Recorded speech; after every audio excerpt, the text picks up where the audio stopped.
I think it's better to start on time and let people Right. join. Sure.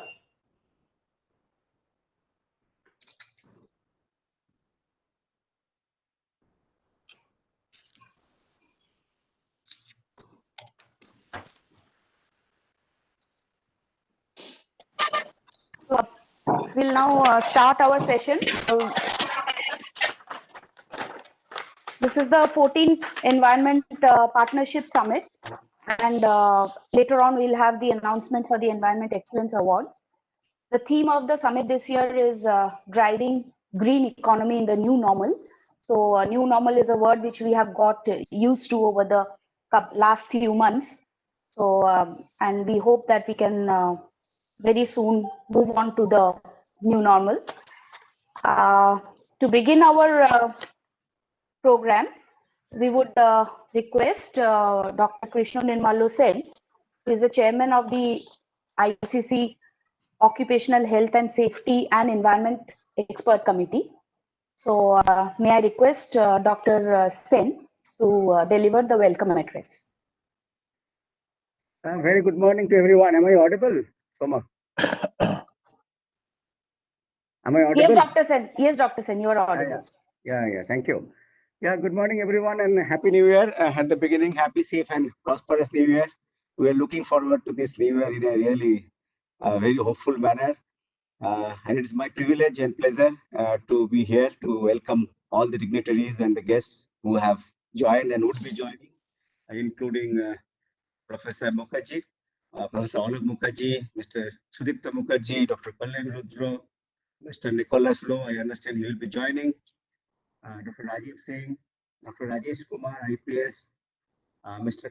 Karan Malhotra, Ms. Indrani Fukan, Dr. Pradeep Kumar Sikdar, Mr. Sekhar Basu, Professor Urunahu Majumdar, Professor Markan Angrikan, Dr. K. M. Agarwal, and Professor Siddhartha Dattu as well, with all the participants and the award winner of this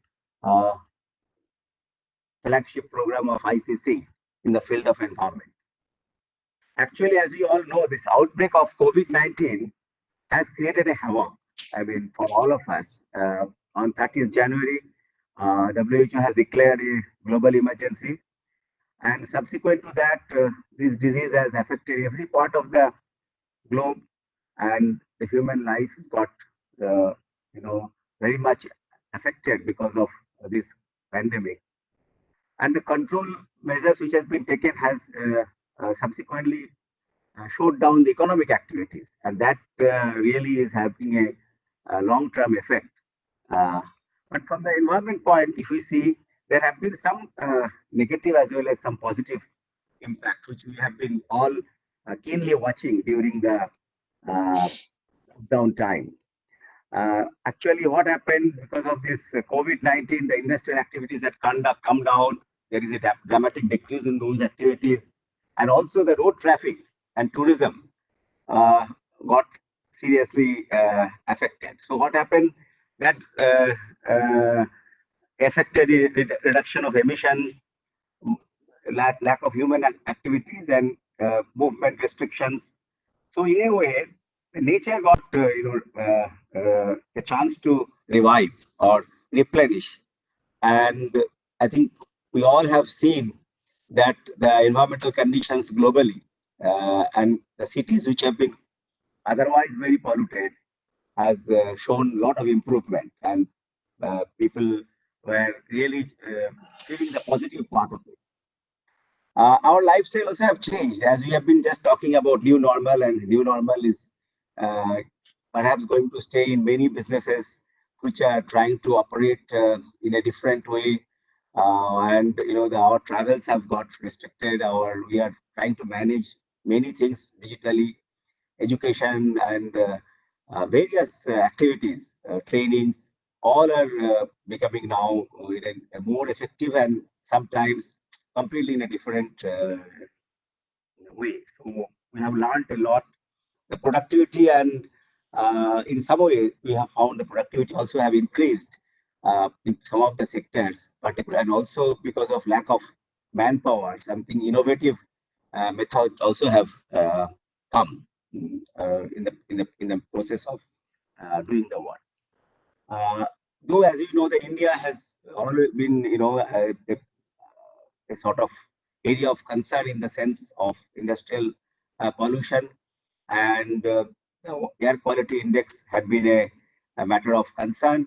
But after the lockdown, there have been remarkable improvement in those, and we have come to a much in a better condition now. But then, after the pandemic recedes, if we are able to retain those uh, in good condition, I think the country will be a better place to live.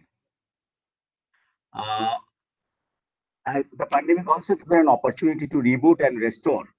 And I think we are going to have more inclusive and sustainable growth, developing by ensuring the economic recovery and a greener and safer conditions to work. It will be looking for, we all will be looking forward to this transition once we have uh, coming out of this pandemic. The transition which we have made because of this pandemic should continue to, uh, the positive effect should continue to be with us, and we should be able to make our workplaces, our businesses, and our country as a whole more and more economically and environmentally sustainable. So, with this, I once again welcome all of you to this uh, event today, and I hope uh, we will renew our commitment again through this event, bringing all the experts together for our commitment to environment and making it a cleaner and safer economy. Thank you. Thank you. Namaskar.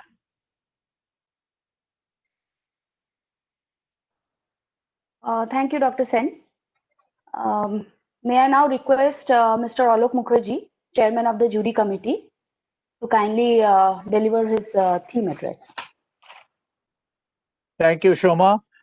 Again, good morning, everyone. I hope I am audible all right, Shoma. Am I audible? Yes, sir, you're all right? audible. Yes, please. Okay. Yes, sir. Yes, sir. Thank you. Driving green economy in the new normal, the jury is still out whether the next normal is going to be the new normal. But there is no debate on this that the protecting environment and combating the climate change and shifting ultimately to a low carbon economy, we have to do this for future successful fight against pandemic or any other problem. For 2030 agenda, there are only 10 years left to avoid the worst case scenario, 2 degrees centigrade plus and so on, sea level rising, etc. But if climate change continues unabated, combined with impact of pandemic, all the side impact of pandemic or anything else, it will be worse. We know that surprisingly the permafrost, which has been there for eons almost, they are melting and discovering bodies of humans and other domestic animals. Some died by deadly disease like plague or anthrax. Incidentally, there is a resurgence of anthrax in Siberia. So it is important that as we recover from COVID-19 gradually, we must pay heed to the warnings that we are getting from the nature for the creating the resilience. So therefore, a shift to new normal compatible with planetary boundaries, we have all to work for this. We can't say the government will do this. Business can't say that. The government cannot say that business will do this. Everybody must work together and not in cross purpose to do that. Do what? Well, create ideas, solutions, models, sustainability, attainability, affordability, and topmost of all, the attitudinal change. Reduce travel and work from home are already have created a low carbon atmosphere. Green model, attempt for green model card is on.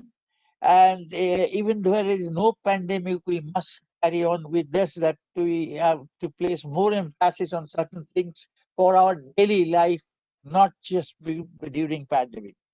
And that means reinvestments, more investments in the renewable energy, and increase resource efficiency. This is something most of us do not always understand, that if today 1 kg of iron ore produces half kg of iron, we must see to it by technology that by to make 1 kg of iron, we need much less iron ore.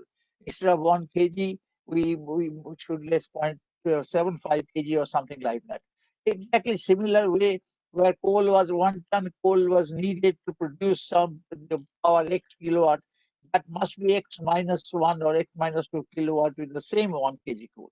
That is resource efficiency, and that resource efficiency today is more important than human efficiency, individual efficiency. Also, it must be less pollution intensive. There are green technologies, clean technologies available. We cannot say that we will, of course, create more pollution because our production has increased. No, never. We can always say our consumption of water has increased, specific water, because we are producing more. Never, because this has to be a technology, and there are plenty of technology to see that we get more efficiency out of the resource, more out of the resource that you have, and less pollution incentive use of any resource. So what do we want? We have to decide what do we want. Do we want high speed growth, or do we want high quality development? If you want to, it is said that if you want to go fast, do it alone. But if you want to go far, do it together. The balance of inclusiveness is inbuilt into this. Then comes the question of circular economy. The future is circular economy. Reduce, recover, recycle, reuse, and make it a healthy and stable environment. With the increase in productivity, increase in GDP growth, helping the economy to grow up faster. Linear production of the 20th century is a no-go for 21st century. You know, we have in our engineering classes, those who are engineers, remember we took that gauge for go or no go. We learned how to see the no go. So this linear production methods everywhere will be a no go in 21st century. So the linear production was take, make, use, scrap, and waste, as well as dispose. So that means unnecessary handling, scrapping, disposing, and other position, some hazardous work also.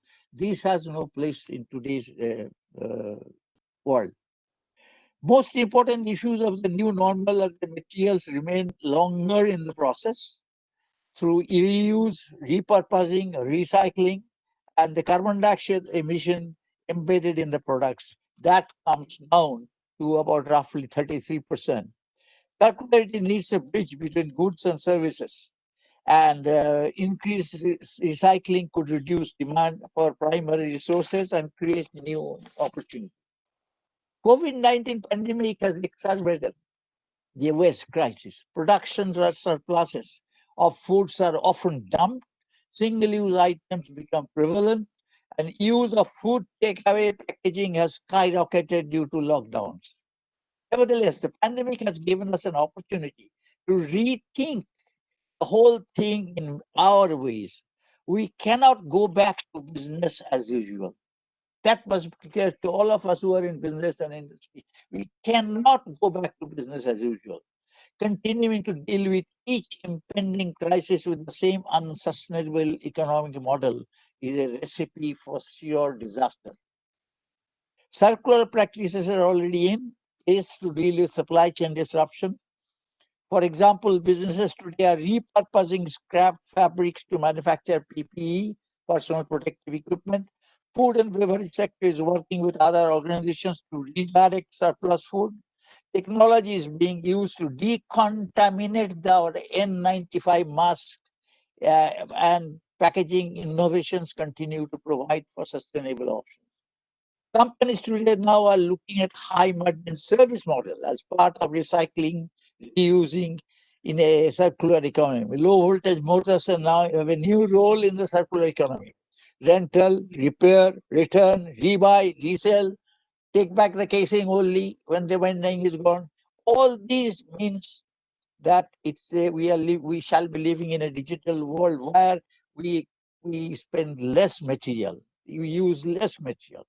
So the main point is that the circular economy must be built into the new normal. If there is a new normal, we must build this circular economy in that new normal. India has joined the global effort and is a champion now today in solar and wind energy, particularly solar, mass rapid transport with high-speed rail, introduction of electric cars, and the car charging system is gradually coming through. Much more has to be done, and I'm sure it will be done in time. Cross-country HVDC technology for connecting the renewable energy to the grid. That has been a big problem initially. But with this new technology, you can now connect it, and even if there's disturbance, as you know, sun will not be there all the time, wind will not blow with the same speed all the time. There will be no effect on the receivers, consumers of the electricity, because of connecting these renewable energy to the grid.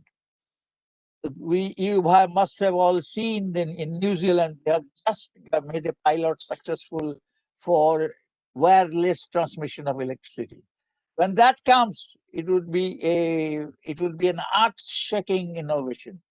That when you can send satellites in the air with all solar collectors on the satellite, and that can supply the whole world almost. The whole concept of power supply will change in that case, as soon as it is commercially feasible.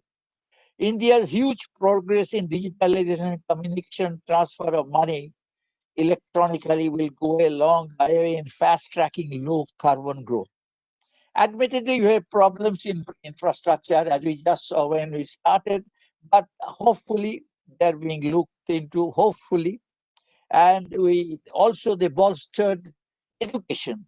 Online education is a major part which will augment our effort in doing things electronically. We have had automation before, we'll have automation later also. But we had always this fear. When computer came, there was a fear. When I think one of the governments, UPA or India, I don't remember, they did this multi-brand retailing. They said all small shops will vanish. Today, the small shops, I have talked to them, they are doing better business than ever. With them, Spencer's is also there, others are also there. So everybody is doing their business without being affected. But a lot of things have become cleaner and quicker. Another thing about our country will be energy efficiency, energy conservation. That's a very important thing. A lot has been done on it, not for more. We have many more miles to go, but it's a great thing for this country that for example, for manufacture of cement, manufacture of steel, making power, coal-fired power, we have been able to per kg, kilowatt hour per ton of steel or kilowatt hours and per ton of cement, etc., has come down drastically, in many cases 30%, 40%. Some cement plants can compete with any plant in the world, India being the second largest cement producer in the world. That is one good thing that has been done. And then another thing that we have to do is sustainable financing, because we must give a priority to the green things being done. Only then we will go in drive into this green economy. Financing is a great thing, and priority must be given to the green ways of reaching that economy. We have get equal access to technology, and there are various technologies which are available. We are using a number of them. Simple things to an LED bulb to let's say a copper new flash melter for producing copper. There are umpteen of such technologies which are being used and will continue to be used. Then it's also a system of carbon use, storage and capture and storage. This is an expensive proposition. Other countries have tried to do it, but hopefully we'll be able to do something, the CUCS as it is called, carbon use, capture and storing. This uses various kinds of membranes and solvents, but the new technologies are coming where it will make it affordable, where India can also use. So the era of the so-called brown resource, heavy growth without looking at anything else, is gone. Just like in an auction, you see. And it is taking time, but it's going. We have to decouple growth from natural resource consumption, as we just said, that it must be that it cannot increase in proportion to our production. We must decouple pollution generation from economic growth. From agricultural production, there is fast shaking up, and this is becoming a model of economic growth in the future. A business as usual, as I said, is not an option anymore. This is not something that we will do or we will not do. This is not an option. The path to recovery of public and private sector invest remains the same. So we have to decarbonize the whole economy, improving production, better quality of life for the masses. We want to place and pledge purpose at the center of our business strategy. Milton Friedman's theory of only satisfying the shareholders is no longer a goal of a company. And I think that theory has been thrown out of the window, although some people are trying to pick it up out of the window. Because it is found now that 200 of the largest global companies will nearly put $1 trillion worth $1 trillion at risk from climate impacts if we don't do anything what we should do. So we owe to the next generation a fighting chance to build a world in which the growth will be automatically, obviously green, and the green growth will be the new normal norm, hopefully. The color of money, at least the dollar, the principal currency is green. We are also having some green currency notes, you must have noticed. So we'll have a green economy through green currency, and we will survive by that. Einstein has once said that you cannot solve a problem from the level from which the problem has arisen. So we have to also try to go one level up to solve the problem that we have suffered from 20th century. And there is a saying by E.F. Shoemaker that there must be new methods of production, new patterns of consumption. I have 25 shirts, but still I must buy that one shirt I like it in the mall. That pattern of consumption must also change. And then we should have a lifestyle which is sustainable and designed for performance. Thank you very much, ladies and gentlemen.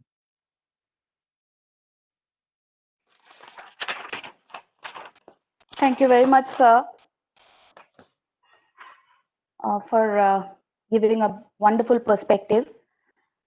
Our next speaker is Mr. Sudipto Mukherjee, ED Generation of CESC Limited. May I request Mr. Mukherjee to kindly deliver his address.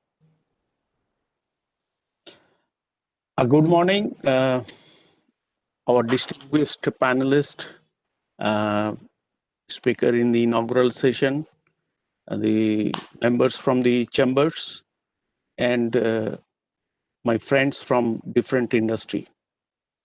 I congratulate ICC for their summits, 14th Environmental Partnership Summit and award Environment Excellence Awards, and bringing up a very relevant and prudent topic of how we can derive green economy out of the new normal.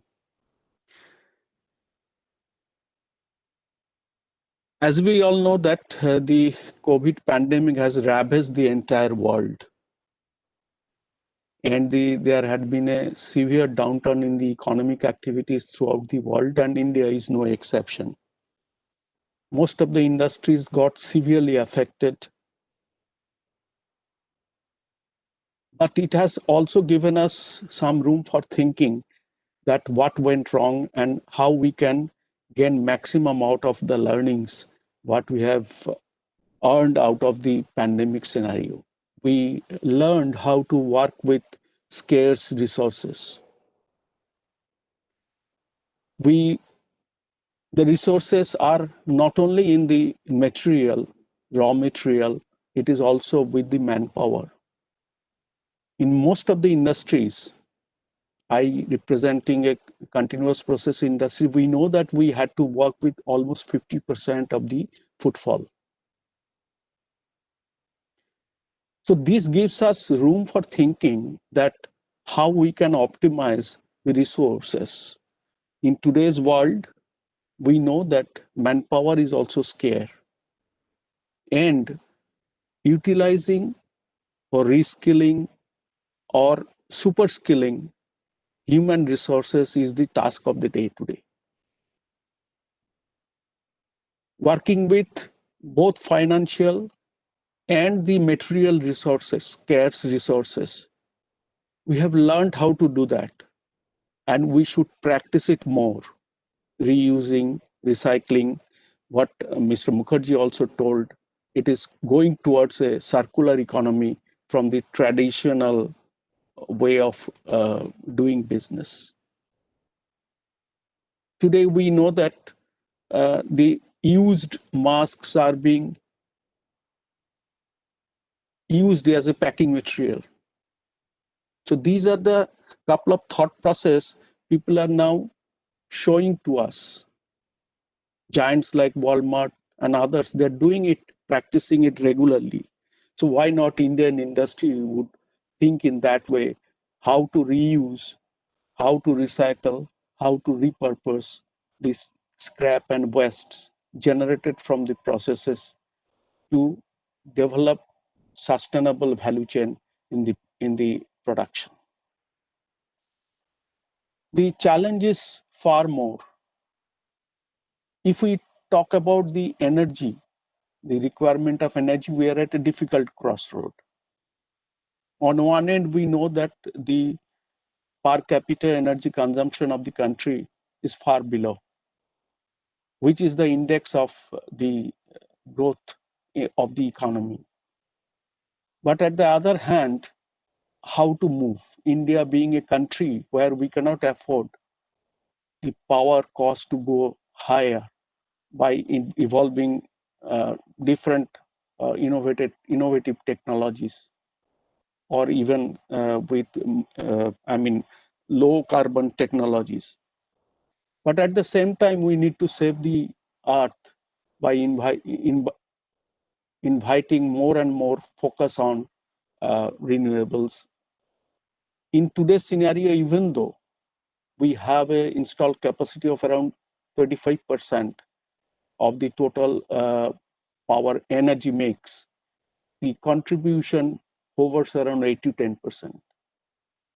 This year, the percentage is slightly on the higher side because there was a drop in the demand by about, say, YTD figure is almost around 10 to 12%. Even though post-October, we have seen that there is we went back to the pre-COVID level, and in November, we had a little more higher demand. But the the contribution in the energy is not that high from the renewable sector because of the affordability and the sustainability or reliability of supply. We need affordable, reliable, and sustainable supply 24 into 7 into 365. In the developed countries, there are means, but the cost is a major factor here. But nevertheless, we need to focus on green economies, green power generation. We need to wear a green jacket, even for the thermal sectors, which contributes around 75% till today. Cannot go the way it went in the past. So, friends, my only submission is that we have learned a lesson from the pandemic, that The way we used to run the business, chalta hai, that is the past, and we cannot go on like this. We have seen the environmental status in the lockdown scenario. We have seen that it can be achieved. The travel got reduced, the energy generation got reduced, the emission got reduced, and we had beautiful ambience all around. But now it has again started coming back to the pre-COVID level, but it is not sustainable. And we need to think in a different way that how to come back to the same level for a sustainable economy going forward. So 2021 cannot be the same of 2020, what we went past. Our friends from the industry, we need to innovate. We need to have more focus on digitalizations and find out means of generating values from the West to move towards a circular economy from the linear model we have so far followed. And it is our daunting task to implement this in practice so that we get real value out of what we have learned, how the humanity got affected during the COVID. And that will be the success of our generation to come for a green and beautiful planet to live in. So we do not leave it here. Our journey, it is only the commencement of the journey. And in all facets of life, we need to revisit and thinking that what went wrong, what are the lessons, how we can imbibe changes to go for the forwards and have a cleaner and sustainable way of life in the future. So I hope that definitely India is in the journey along with the developed countries. We should find out a ways and means for different industries to go forward and win the battle. Thank you very much.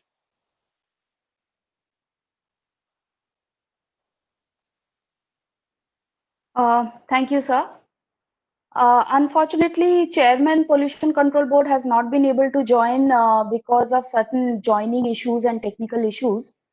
But we have Member Secretary Dr. Rajesh Kumar with us. So, sir, are you there, Dr. Rajesh Kumar?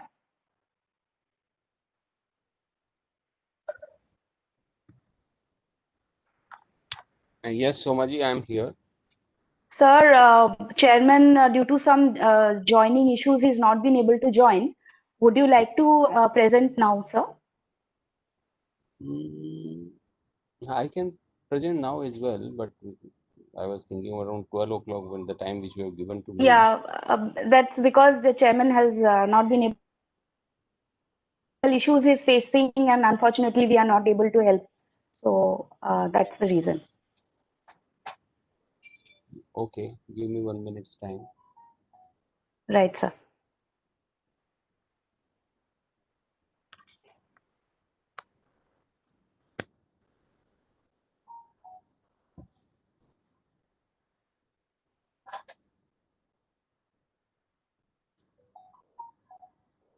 Thank you, Somaji. Thank you very much, sir. And today's On your program, video, sir.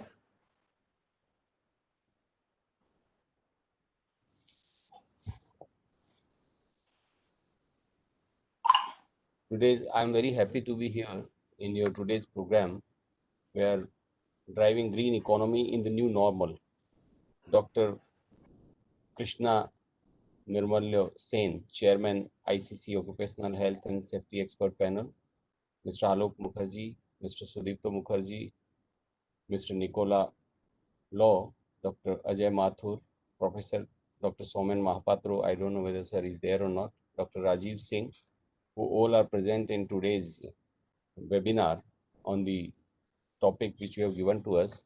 From the side of my chairman, I would like to tell you that I spoke to respected chairman just 5 minutes back, and he told me that he's facing some technical glitches, though from your side also, all of you are trying to connect him, but he was unable to connect to the webinar.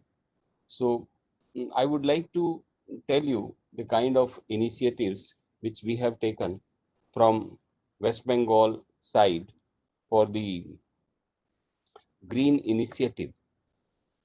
Thing is that West Bengal Pollution Control Board has taken a good number of initiative for ensuring that the pollution is abated and how we improve the environment. In this, I would like to tell you that West Bengal is the pioneer in introducing the auto rickshaw in city of Kolkata, totally gas-based auto rickshaw system, which is running the green auto rickshaw, which you are seeing. Not only that we ask them to switch to gas-based system, but we have also funded the entire project. So that was one good thing which was done a good number of years back for this initiative. Second big thing which we did was like everybody is focusing upon the electric buses and mobility, and that is definitely is going to be the new normal in the years to come. I am happy to share with you all that we have provided around new 80 new buses, electric buses to West Bengal State Transport Corporation from the budget of West Bengal Pollution Control Board, and we are ensuring that if they can buy more and do this, because continuously this focus is being led upon, and we are asking the department also that more than 15-year-old vehicles should be taken out of road of the non-attainment cities, as well as we are also ready to give subsidy to good number of vehicles. We have from our side we had announced that to first 1,000 vehicle we are ready to give 1 lakh rupees subsidy with a budget of around 10 crore rupees from West Bengal Pollution Control Board, that can be provided to anybody who is buying even the four-wheelers as well. So that is another big thing that we did. I'm happy to tell you that we have also taken up the project of the electric vehicles for garbage collection and disposal. So that our 125 urban local bodies which are there, we are considering, and shortly we would be providing it to them. So that would also be one good initiative from the West Bengal Pollution Control Board side. Another good thing which we are doing is like there are 17 polluted river stretches in the state of West Bengal. We are working on rejuvenating these polluted river stretches, and I'm happy to tell you all that we have the one of the river, Corolla River, has already been rejuvenated to a great extent, and it will be taken out of the list very shortly. So that is another big initiative that from West Bengal Pollution Control Board we have taken. In construction sector, I would like to appeal to all the participants and the senior people who are member of the ICC that in construction sector we are focusing upon certain new norms, like before granting the environmental clearance to all the projects of 20,000 square meter or more, we are asking them to do certain things like setting up of organic waste composter, because there is too much of load on the solid waste management system of any urban local body, particularly in Kolkata. As all of you would know, that more than 4,000 ton per day of solid waste is dumped in the Dhapa site. As all of you must have noticed, those who are in Calcutta, that one of the heap of this solid waste which was lying in front of, say, when you see from in Dhapa side, when you see from ITC hotel, that one of that has already been capped, and it has been totally the regreening of the one of the dump has been done by West Bengal Pollution Control Board. Similarly, we are working on, there are more than 88 legacy dump sites in the state of West Bengal. We have ensured that these legacy dump sites, the biomining of these legacy dump sites should happen, and the waste treatment facility should be there, so that this entire heap generation, the heap of the solid waste which is getting generated, that is taken care of. With this, we are also working upon the construction waste which is coming to these sites, and the construction waste is also being utilized. We have focused upon setting up. We have requested Urban Development Department to set up a construction reutilization of the construction waste which is coming in this area, because around 500 ton per day is reaching that side, and if say paver blocks or other things are manufactured there itself and it is utilized in all the civil construction which is taking place in the government segment as well as in the private, that will definitely take care of many of the waste which is coming in this area. So what I was talking, that organic waste composter, we are focusing upon the organic waste composters to be set up within the large scale housing societies who are generating more than 100 kg of wet waste per day. That should be set up in their own premises itself, so that the load would be reduced. That is one thing which we are requesting, and I would like to appeal through you that it should be focused upon. Second thing which we are doing, we are asking them to set up at least set up solar panels in such a way that 1% of the electricity of their total load which they are taking is generated through the solar panels. So that is also we are asking them. Third is 20% green cover should be there in all the housing society who are requiring environmental clearance from our side. So these three big things, and the fourth is fourth is the like setting up of STP with in-house STP treatment. This sewer treatment plant should be there. So those kind of things are being focused upon, and we are ensuring that this should be done.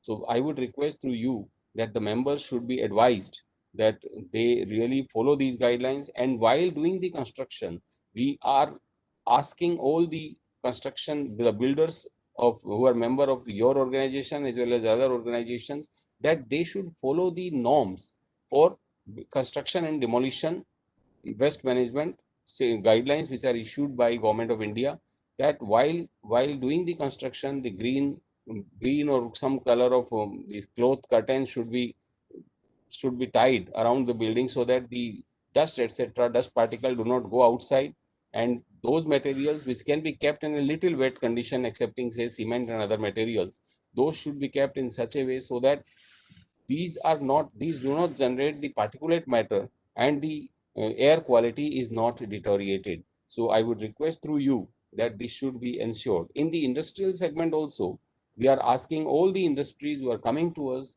for environmental clearance that there should be at least 33% of their total land where they are proposing to set up the industry should be kept green, and plantation should be there. So that is another thing which we are asking them, and I request to ICC to please appeal the members that they should abide by the rules. Many a times we see that the old industries who are there, and wherever the expansion and other things are happening, the people are not adhering to the norms, and we have to take drastic measures for not following the conditions given in the for not following the conditions given in the environmental clearance which was given to them. So we do not want, we want the cooperation. Other than that for enforcing and closing down and disconnecting the electricity, we want the help and support of all of you, that they should come with us.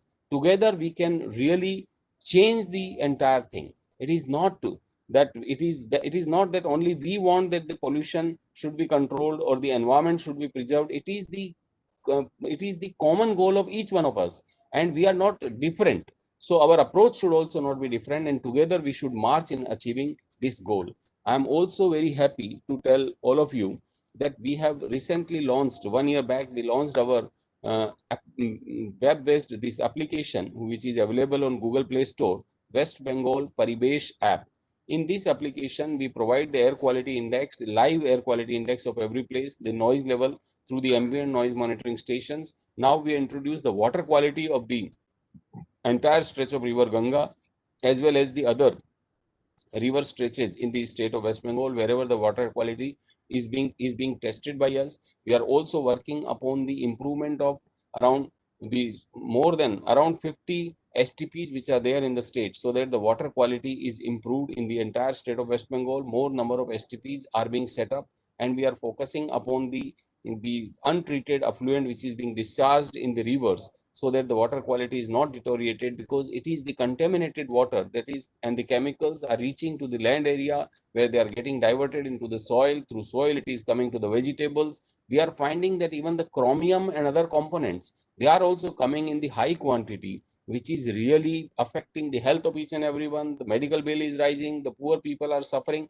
So it's a shared goal of each one of us that we all work upon all these things together. When I was talking about our app, so I'm happy to tell you that recently we have planted 17,000 tree in the city of Kolkata post Amphan, where good number of trees were uprooted. So we have geotagged all the trees, and now we have launched an application on our this Paribesh app itself, that is given a nickname Bouquet. So that what we want, that like any program, today we are doing all the programs on webinar. Tomorrow it is possible that we would be again doing all the programs physically after this COVID, this vaccine, etc. is properly, this vaccination program is successful. We will again return back to the normal life. But what we want, that in this bouquet program, we want that the people should be motivated, that instead of giving them a flower bouquet, if we can give them a digital tree which we have really planted, and the person guest can see that what tree is there in my name, and the organization can see that how many trees I have donated. PCB is becoming the platform for implementing this program, so that we can increase the green cover in the city of Kolkata as well as in the entire state of West Bengal together, taking help of each and everyone. I'm also happy to tell you that we have launched a Parivesh Sathi program on our app, where people can not only lodge their complaints, that where they are facing the problem, or wherever there are certain people who are violating the environmental norms, but at the same time they can become the torch bearer, they can become the group who will take care of the environment protection. So that kind of thing is coming up on Parivesh Sathi, which is becoming part of our application. In this Parivesh Sathi, all of them together can look after the tree which are being planted. They can post the photographs. They can also work upon several things. Like what we face, that there are many industries which are supposed to be there on our consent management system, but they are not part of our consent management system. Like what we see, the plastic bags, carry bags produced of less than 50 micron size. So that is to be what we are doing today, that even the municipalities, urban local bodies, when they are launching the program, they are catching either the vegetable vendors or any kirana shop people who are using these less than 50 micron carry bags. But in fact, it is the manufacturer who is required to be caught. So we have launched a new application on our Paribesh app, which is called the verification. We will reward the people who will give us information about the manufacturer who are doing this kind of thing. We will also reward the people who will give us information about other things which are not there in our system. Like I'm telling you one more example. We have only 50 manufacturer of firecrackers on our system of consent management. But when we met this time, when there was total ban on the firecrackers, the Firecrackers Manufacturing Association, they said that there are more than 1 lakh manufacturers in the state of West Bengal. Then my first question to them was, if there are 1 lakh firecracker manufacturer there in the state of West Bengal, then why they are not on our consent management system? So that we should be able to regulate them properly. We can pass on the instruction to them properly. We can tell them what are the safety precautions and other things which are required to be taken care of by them while doing the manufacturing. So this thing is also coming on our app, that people can tell us, they can geotag the location, and they will definitely, then we can at least do the investigation, because with our small team many things may not be possible. Like brick kiln also, I would like to tell you that in our system we have around 3,000 brick kiln, which are, as per the honorable NGT's guideline, they are required to implement the zigzag technology. But today we are seeing that it is only 3,000 of them are there, and hardly a few percentage of that has implemented the zigzag technology. But they themselves have submitted that there are more than 10,000 units which are manufacturing bricks in the state of West Bengal. So all these are required to be there on our platform. We will bring them through our verification module in the app. And I would also request the ICC and other such organizations who are working in close coordination with all the business groups in the state of West Bengal, that they should come forward and circulate this message that together we can do better. It is not only about like taking some drastic measures against them. It is like achieving a shared goal together, that we whatever the environmental initiatives, whatever the new directions which are coming, at least we should be able to disseminate those directions to the concerned people who are there in the business. So through you, I want to appeal each one of them that our message should go. Let us take the steps together. Let us go toward achieving this green initiatives, green the new things which is coming in the new is becoming the new normal. The green initiative should be taken by all of us. That is what I want, that through you I should appeal to each one of you. I am really thankful to all of you who have considered to invite me for today's program. And again, I apologize on behalf of my chairman, though despite his best efforts, he could not join. He is a very learned person and we get guidance from him as to what is required to be done. I definitely in next opportunity, and we would be again in some webinar, we would be able to hear him where the connectivity etc issue would be resolved, and Soma will definitely take care of that. And thank you so much. Thanks to all of you for giving me an opportunity and speaking out about the kind of initiatives which are being taken by West Bengal Pollution Control Board, and we would like to discuss them in detail with all of your members. Thank you so much.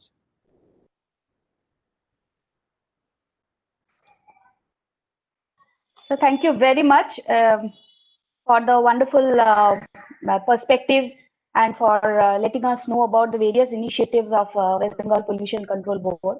It would indeed be a privilege for us to really work closely on some of the initiatives that you have outlined. Um, uh, and now moving on, so we would request Mr. Siddhartha Dotto to give us a brief perspective on the Environment Excellence Award process, to briefly take us through the process so that it is also known to everybody concerned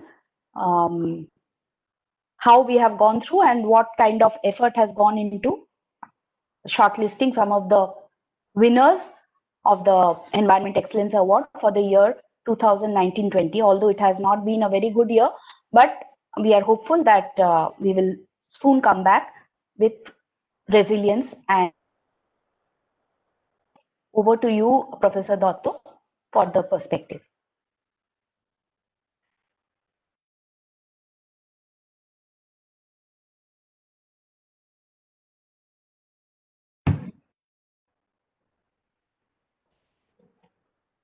Thank you.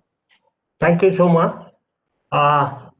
And good morning to everybody, all the panelists and the learned speakers of this inaugural session. Soma Mukherjee requested me to say something about this process of Environment Excellence Award being organized by ICC Indian Chamber of Commerce.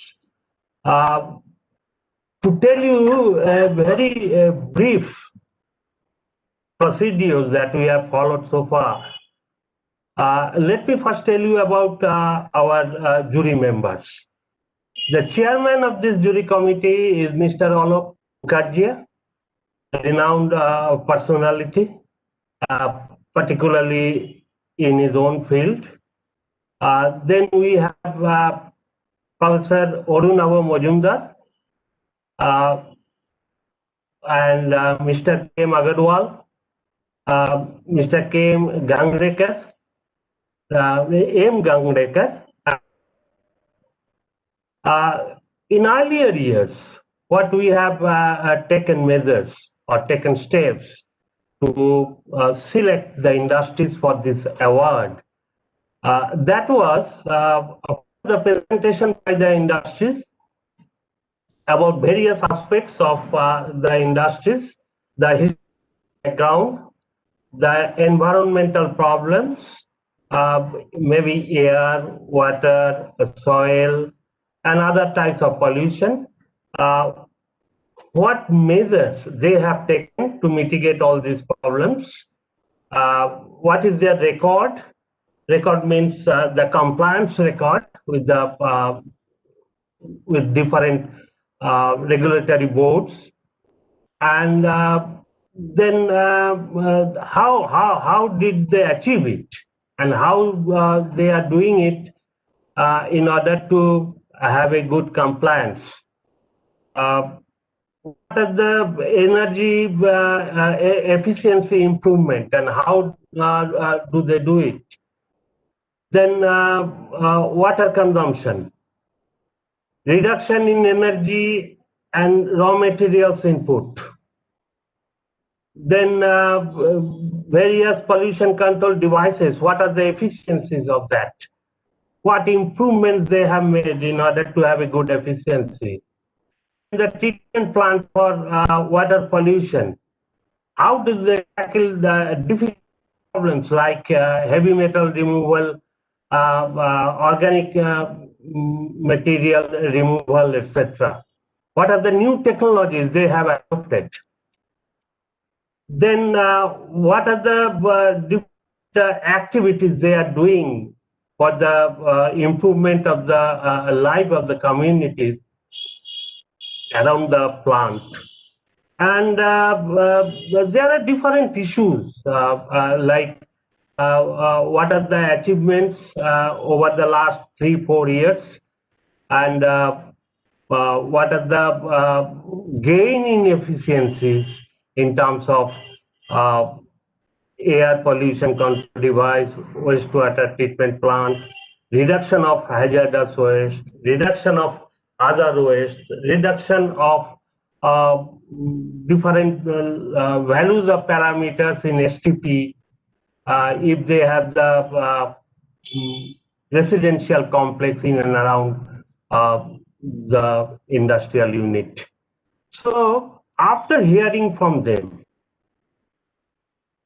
we have shortlisted, so far this time also we have shortlisted some of the industries for visit. But as you know that this year, due to various constraints, particularly in this situation, COVID-19 situation, pandemic situation, we didn't visit the plants. Earlier practice, we used to hear from them different achievements, and then we used to visit the plants, take record of the activities they are practicing right now in order to achieve all that goal. And after that, we used to discuss all these issues under the chairmanship of Mr. Alok Mukherjee. What we did and what we do is take the input from different jury members, their views, their assessment about the industries in terms of different pollution problems, air, water, soil, hazardous waste, and other waste, etc., disposal of all these waste materials. So after taking this input, it is our chairman who usually takes note of all the views expressed by all the jury members, and then we try to reach consensus about awarding this prestigious trophy and other things, certificate, medal, etc., to the industries. This is in a nutshell what we do regarding selection of industries for this award. But other aspect of this, I must confess that while listening from them and while visiting to different industries, we have learned a lot so far. We have learned a lot from the people who are working in different industries. At the same time, the people working in different industries, they must also confess that they have benefited very much from the input given by the jury members, particularly during their visit to the industries. So in this way, it's a two-way learning process. We have benefited, they are also benefited out of it. I think in the future endeavor of ICC, they will be maintaining this kind of interaction, this kind of activities, so far as this award is concerned. I must thank the ICC on behalf of all the jury members for engaging us in the excellent activities. It has various aspects, the academic aspect, the management aspect, the responsibility towards local communities, these aspects. We have seen many industries doing excellent job for the benefit of the people living nearby. Some innovative works they have done. I think if you can place all these activities to other industries, the people of other industries, then should in many ways, what are the current practices, best practices in different industries for mitigating all these problems?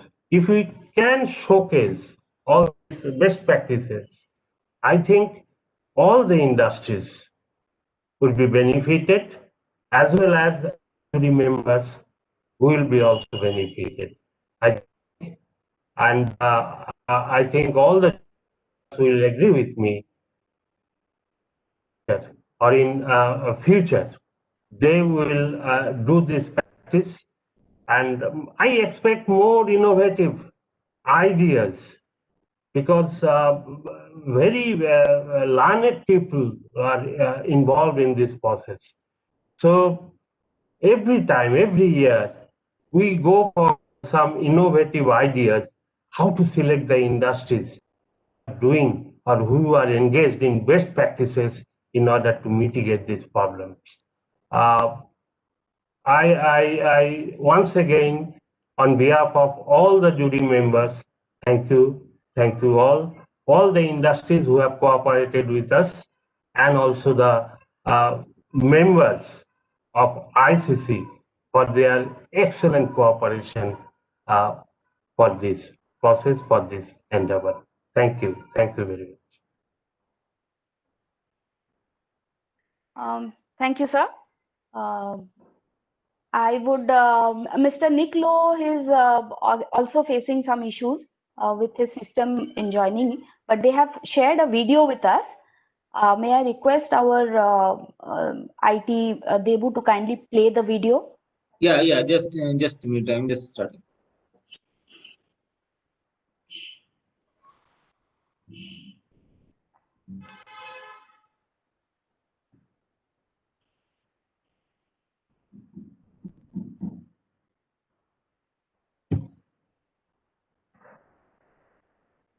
Debu, there is no sound. Please, there is no sound, Debu. No sound. Okay, just checking. Just a minute.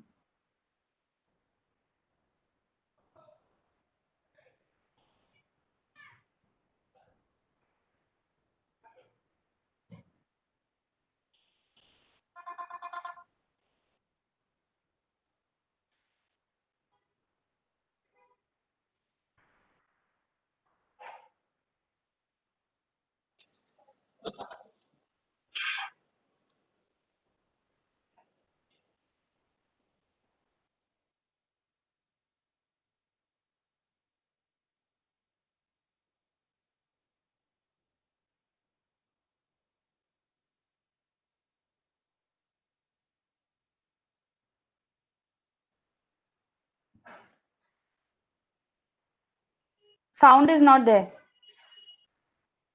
Now sound is not there. No, now it's there. Now we can hear the sound. Okay.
So that was a video on the COP26 by the UK government, initiatives at COP26.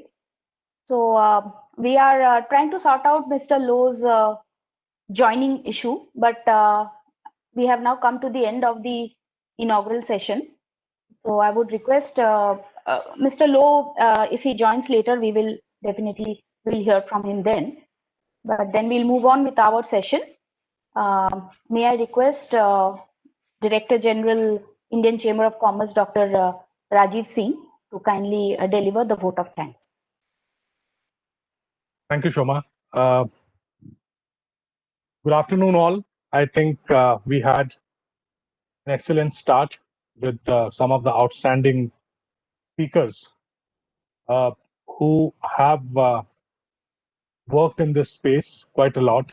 And ICC has been fortunate enough to work with some of you for the last few years. I think environment is something which people, especially in this group, understand the importance and the value. Taking care of environment is not something new to the Indian culture and Indian values. I think as a society, we have always respected our mountains, trees, rivers. So this has been part of our own culture. Now, of course, development and growth is important, but at the same time, it's important that we balance the growth and the environment. And as we have heard many times, that we need to leave the planet livable, usable for the next generations also. So I think with this background, ICC, and with this thought process, ICC has been working on this theme, and climate change is a theme which is very close to ICC, and we have been working through various programs. And it's a small effort from ICC to recognize the member companies who have done excellent work on environment management. I think the culture has to spread. COVID has also given us some lessons. I think last month we had a session with some speakers, and I remember many of them mentioning that the COVID period, initial 4 or 5 months, really people could realize the value of clean air, clean environment, and everybody could experience the nature was happy. I think the birds and the animals around were quite happy.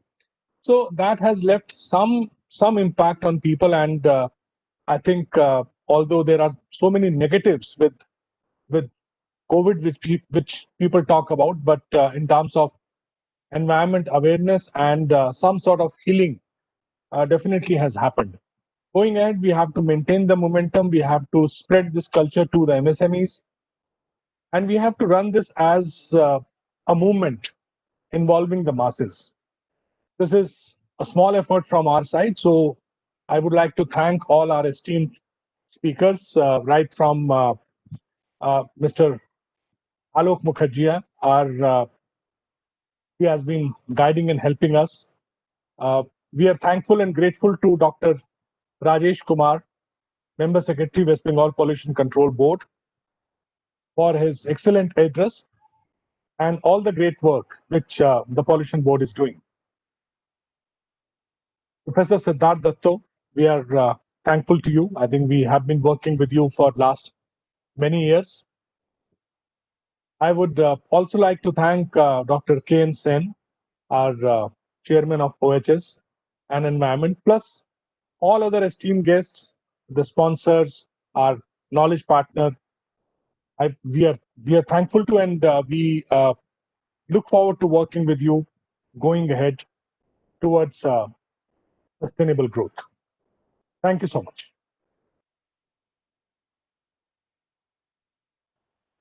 Thank you, sir. May I request all speakers to also please switch on your video so that we can take a group photo.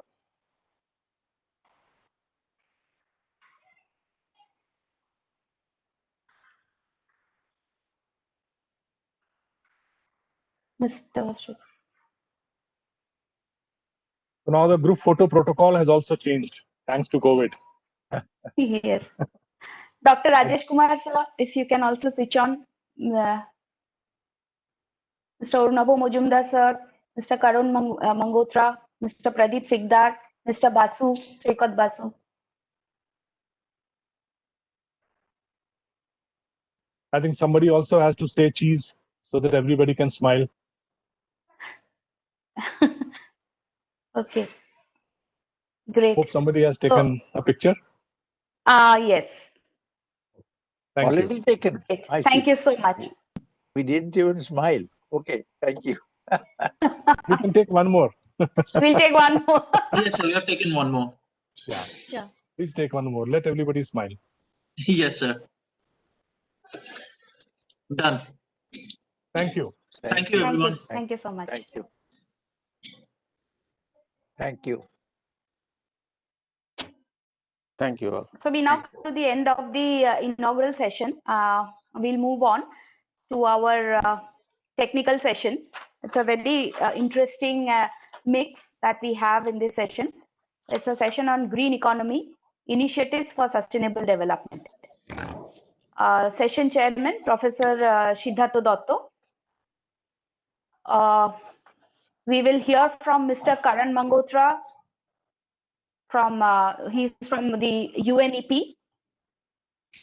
We'll hear from Dr. Pradeep Sigdar, Mr. Shoikot Basu. He is the CEO of Consultivo, our knowledge partner. Mr. Professor Orunabha Mojumdar, Professor Ghangrekar, and Dr. K. Agarwal. So it will be an interesting, very interesting session. And at the end of the session, we will have the awards announcement ceremony. So I would now hand over to Professor Dotto to kindly commence the session.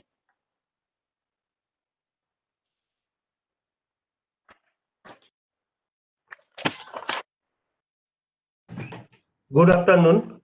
Good afternoon, everybody, and thank you so much.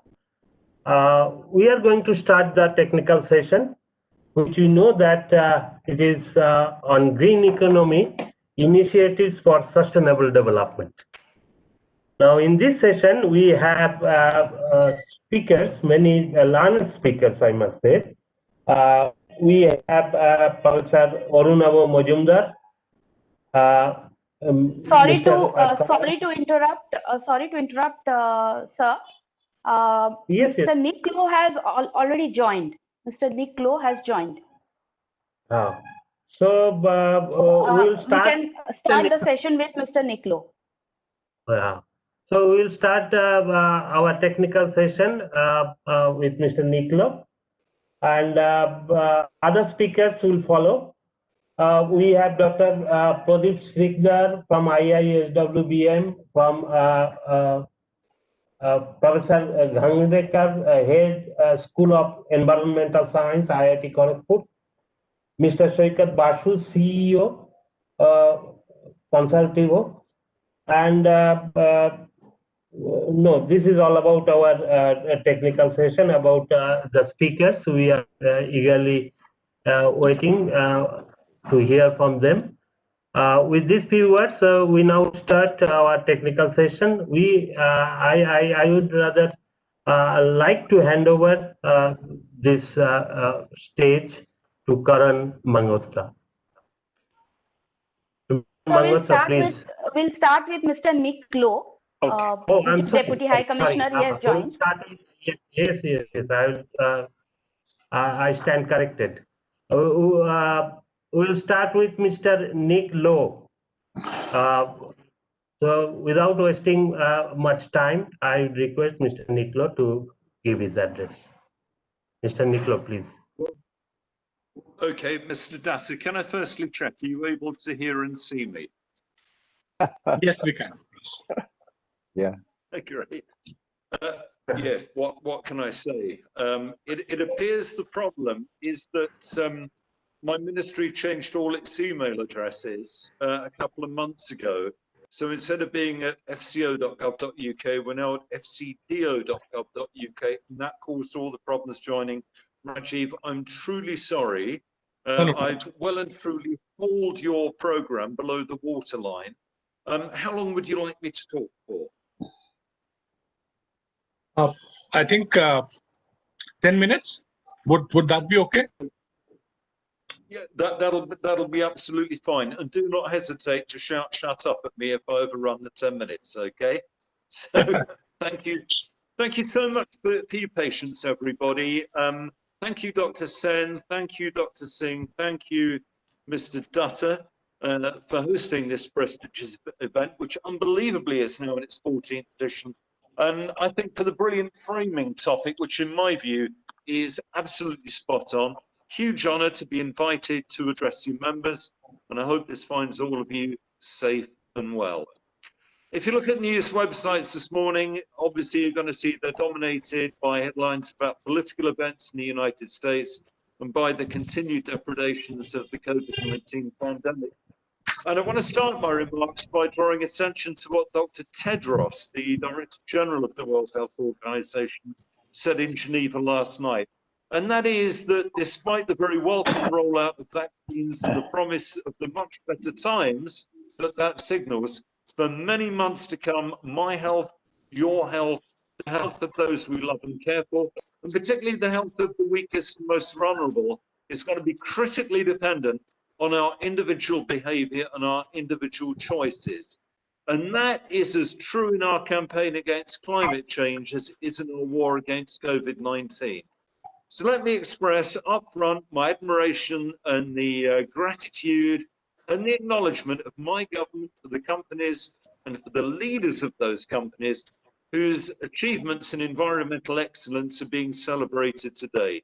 You are truly beacons. And for those of you who are not already members of our Green Corporate Leadership Alliance, let me warmly commend it to you. It's an initiative by the British High Commission, which we launched to bring together policymakers, think tanks, research organisations, and industries to work together towards a low carbon transition. If you'd like to know more, please get in touch with us either through Dr. Singh and the ICC or do so directly. Look, it's been a fundamental tenet of British foreign policy for many years that global problems require global solutions. It was that common purpose and coordinated action by the global community to save the world from the depression everyone thought would follow the global financial crisis of 2008 to 2009. And it's that big tent approach with the big hitters of the global community, very much with India and the United Kingdom at the center, standing shoulder to shoulder to address the great global issues of our time. It's that will achieve, and I'm just going to touch my settings here because I've got a warning the bandwidth is poor.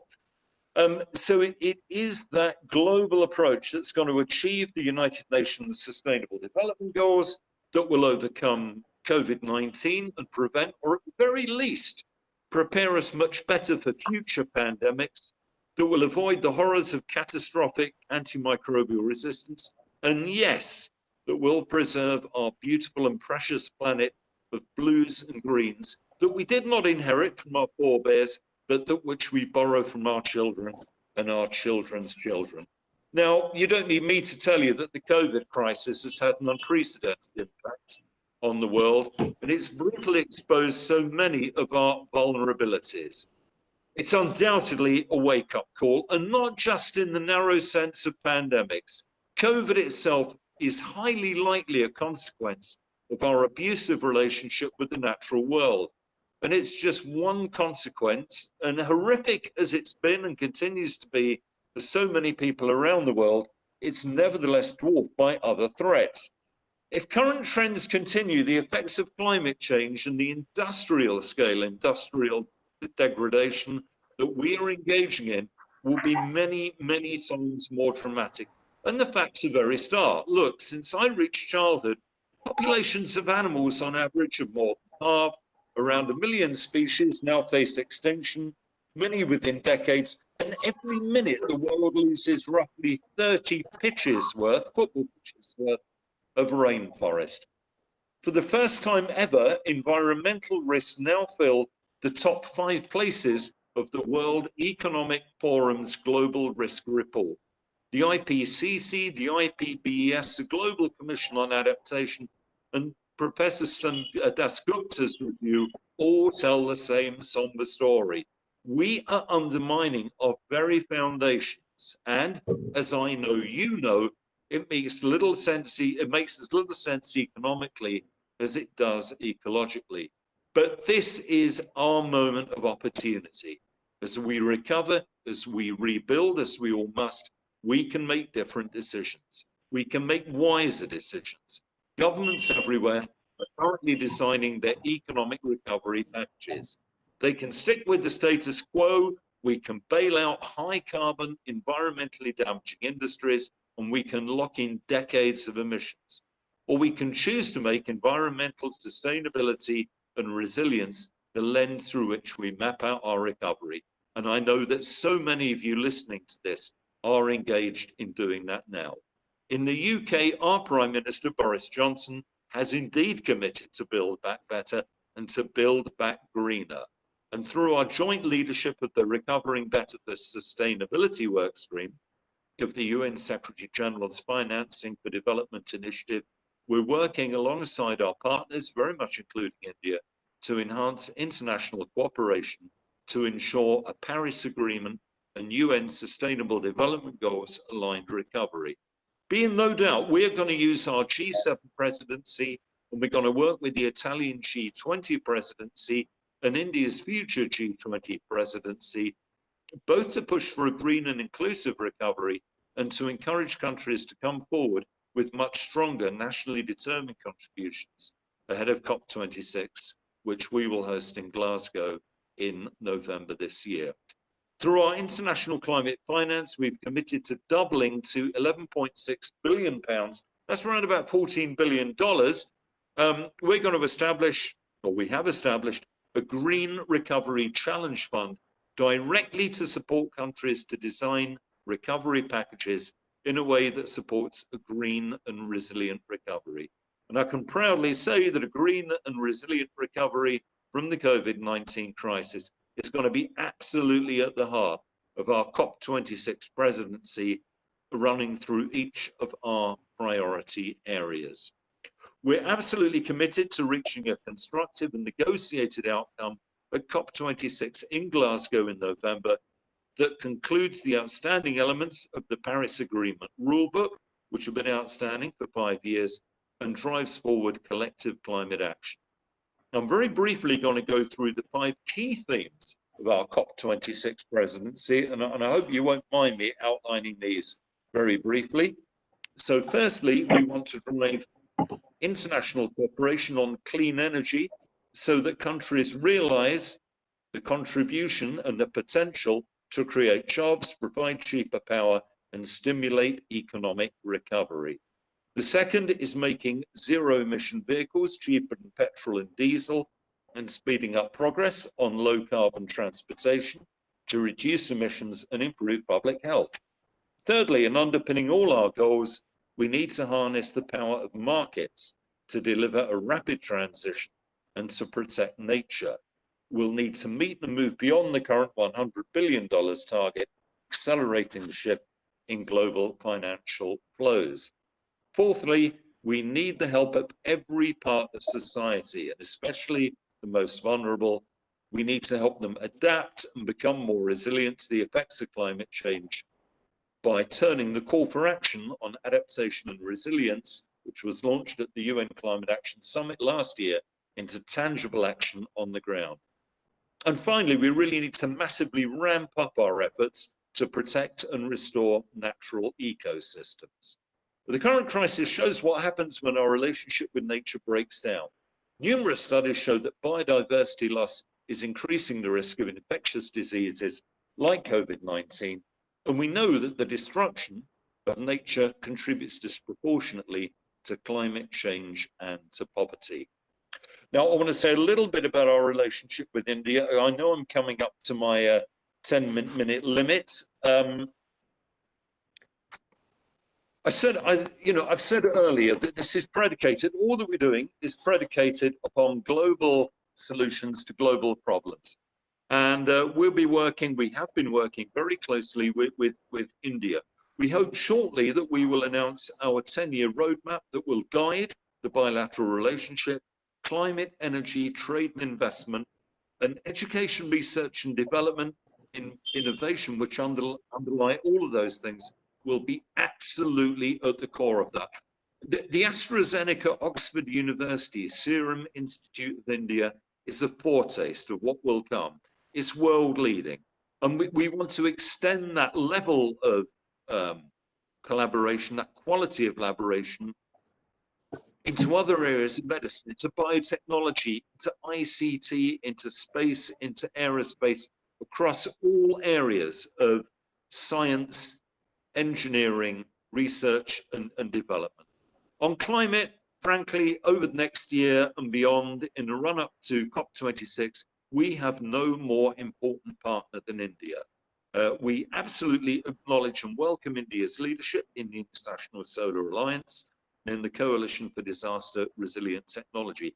Here locally in East India, Kolkata winning a prestigious C40, the coalition of cities fighting climate change around the world, an award for Calcutta for its work on e-mobility. We're working all over India. It's not just government to government. We're working at the state level. We're working at the local level. ICC, thank you so much. You're one of our core partners in making that happen. And we hope to announce, to give you a little taste of what we're doing locally, we hope to announce very shortly the first ever partnership between the United Kingdom city and Calcutta on climate action. In the Sundarbans, we've been working busily for a year now, bringing together academics from the UK and from West Bengal, and indeed from Bangladesh, to create nature-based solutions that bring in very much local people, make them part of the solution. On e-mobility, we've got a long history of cooperation, and we're going to be pushing that forward. And one little example of that is bringing the British manufacturer from Birmingham now, they're called Go Zero. They've now got a manufacturing plant in Calcutta, creating jobs as well as bringing green technology to Kolkata. There is so much more we can do. We want to work with local industry, with local governments, Kolkata Municipal Corporation, state government of West Bengal, and with our friends in the ICC, and with all of you to make that better world a reality. Once again, my sincere apologies for joining you so late. It was not my intention to do so by any means, but I hope I've given you a little taste of our determination to work with you and of our admiration for all the great work you've done. I think it's really important in this. There are big challenges ahead, but we mustn't lose sight of all the great things that we've already done and that you've already done. I take my hats off to you. I wish you a happy, healthy, prosperous, and very successful new year. Look forward to being your partners. Sorry once again for being late. God bless you all. Thank you, Mr. Low. Thank you, Mr. Okay, Soma, please continue. No, that's all right, sir. We were indeed eagerly waiting for you to hear from you. Better late than never. We have heard from you, sir. So we would now request Professor Dotto to carry on with the session.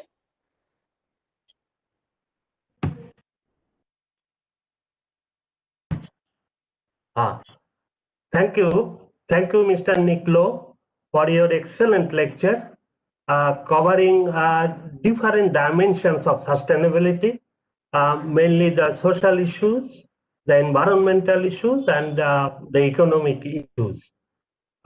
Taking different elements out of all these issues, you have nicely explained the situation prevailing all over the country, in our country, in our state also.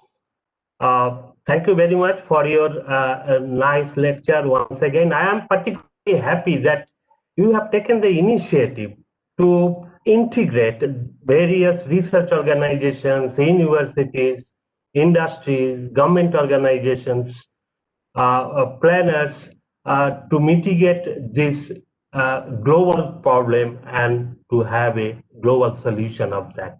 Thank you very much. Our next speaker is Mr. Karan Mangotra. He is associated with United Nations Environment Program, UNEP. So I request now Mr. Karan Mangotra to deliver his address.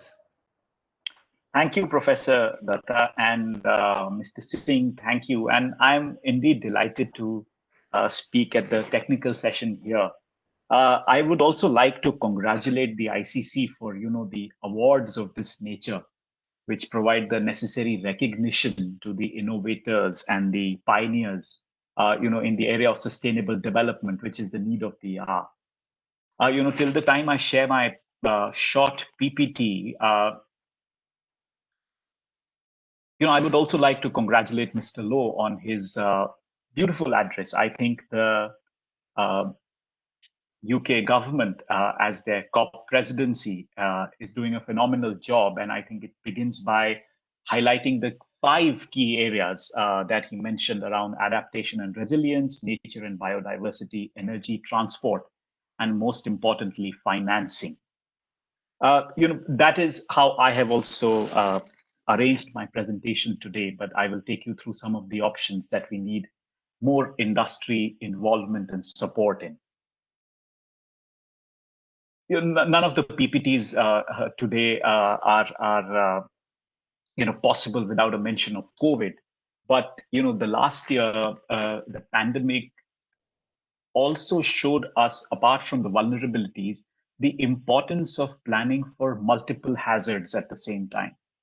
Apart from the pandemic, we saw an economic decline of 7.7%. That is the estimated decline by the NSO. We had 2 devastating cyclones that hit the country, and the estimated cost of floods in India is estimated to be around $10 billion US. Now, all of these extreme climatic events, coupled with healthcare crisis, started to stress some of our social infrastructure, especially in a developing country like India. And that is where, our planning and our assessing of vulnerabilities and planning for multiple hazards at the same time comes to the forefront. There is no question that there has to be, Mr. Lowe also alluded to it, that it has to be a recovery that sustains. While it is environmentally conscious, it also needs to underline the developmental prerogatives of the country. And development in accordance to the environment is both possible and profitable. As we move ahead with more and more developmental processes being put into place, I think green initiatives should be embedded in to the process rather than be superimposed on top of it. And that is how developmental issues pertaining to energy, agriculture, water can be solved both sustainably and profitably. I have mentioned 3 areas which require some amount of innovation, and both in terms of technology innovation as well as business model and financing model innovation. That is important as we move towards our next decade, which is also the decade on action on both biodiversity, oceans, and adaptation. The first one is climate change. It's slow, but it is now more visible than ever.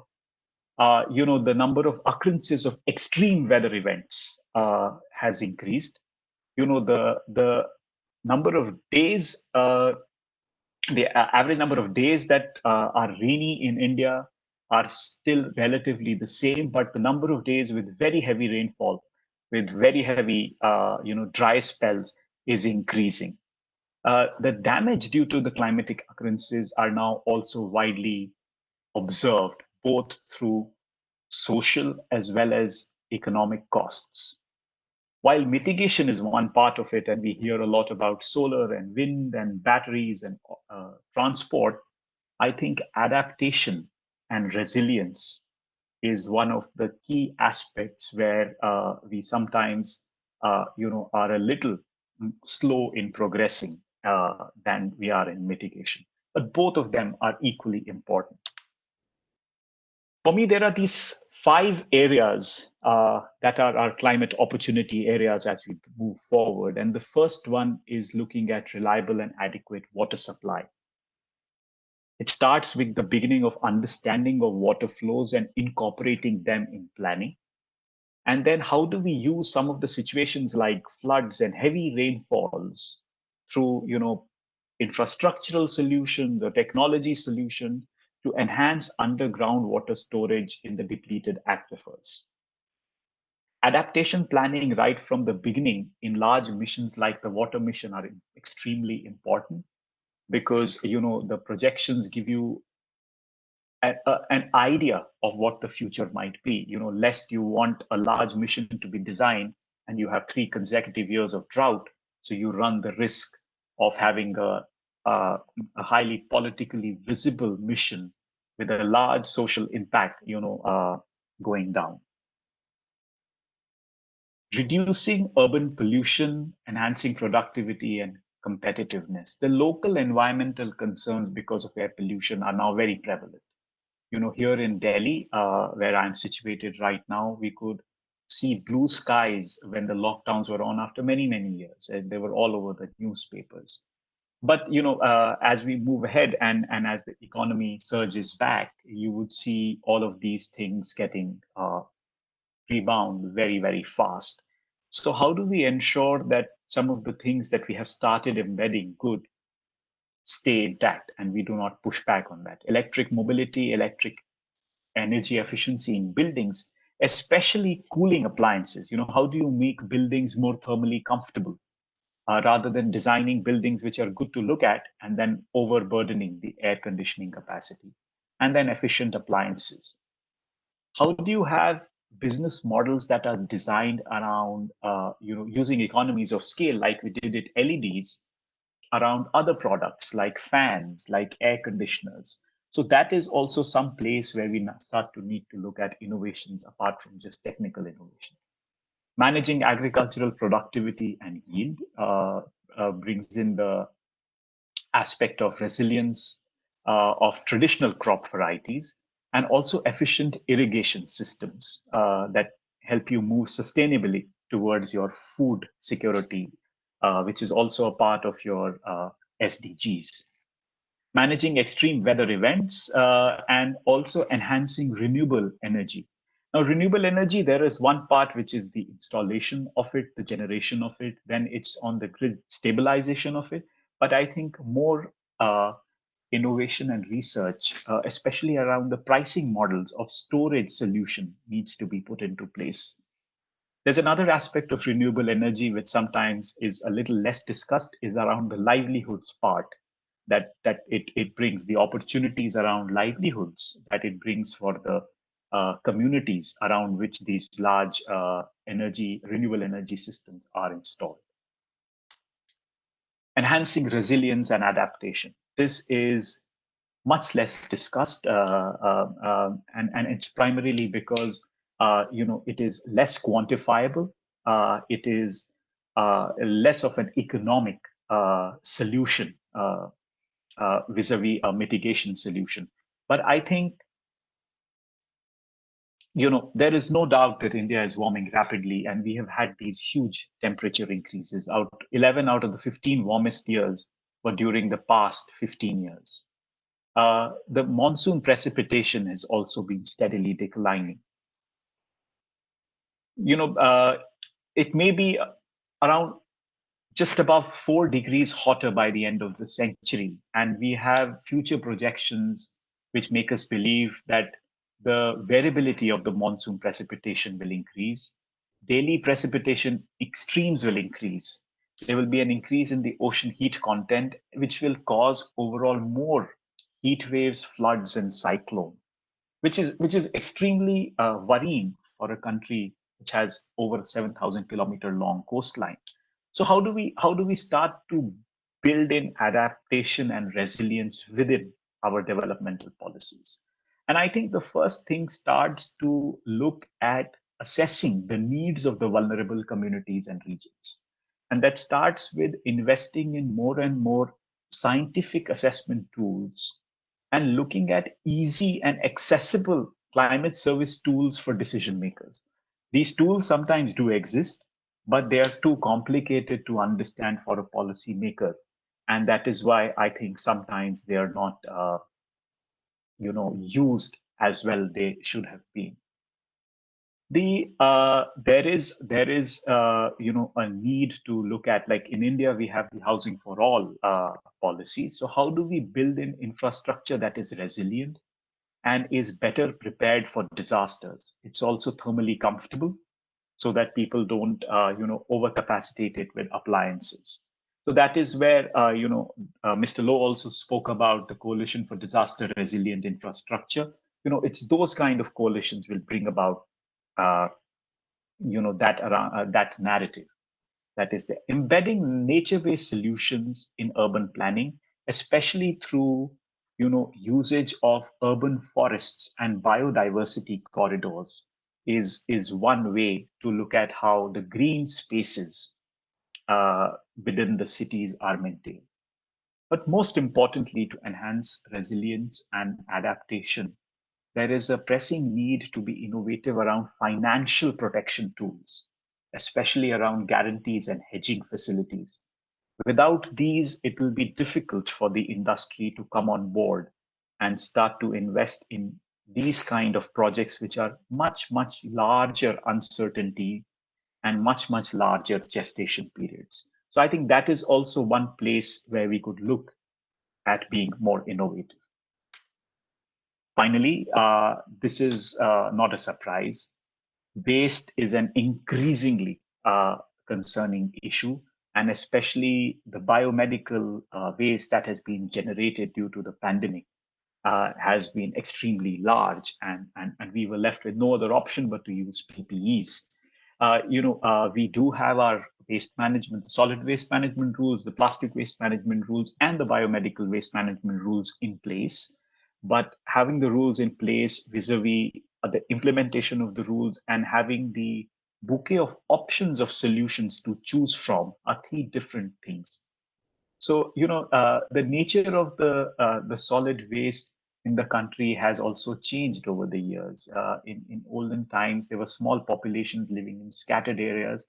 So the volume was smaller in smaller pockets, but the land area was large.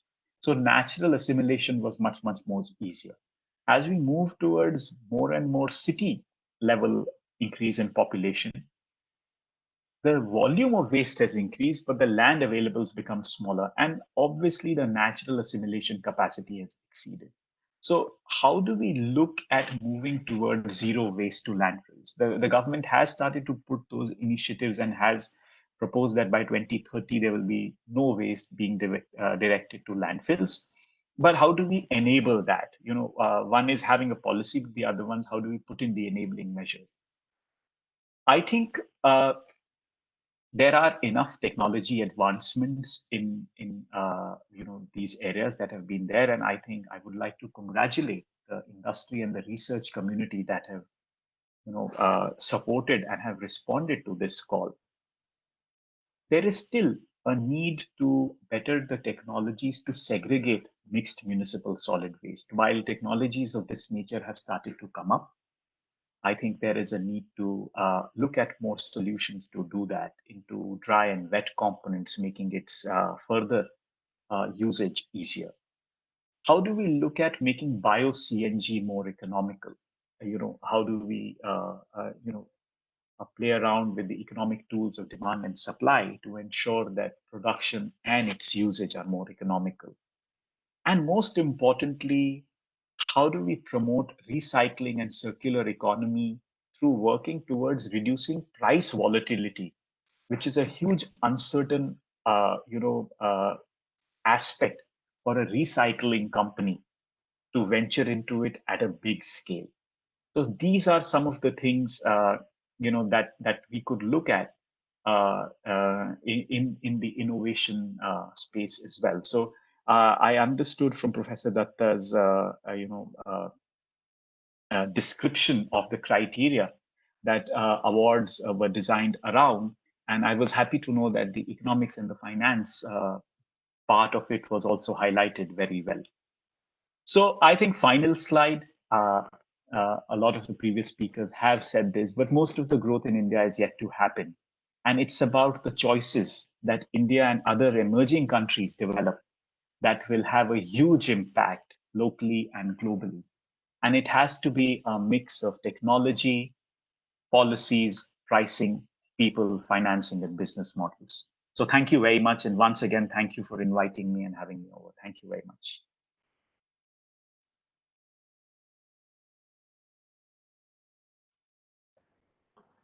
Thank you, Mr. Mangotra, for your nice lecture covering various aspects and highlighting some of the technical issues. I'm very much interested in that. Particularly, you have mentioned about the bio-CNG. That's a very good proposition, because if you collect the data properly, unfortunately, in our country, in many cities, we don't have any data for that. How much solid waste, municipal waste we generate, and what is the current practice of segregation of all these wastes in the municipal waste generation? What would be the calorific value? What would be the segregation of the dry part and the wet part?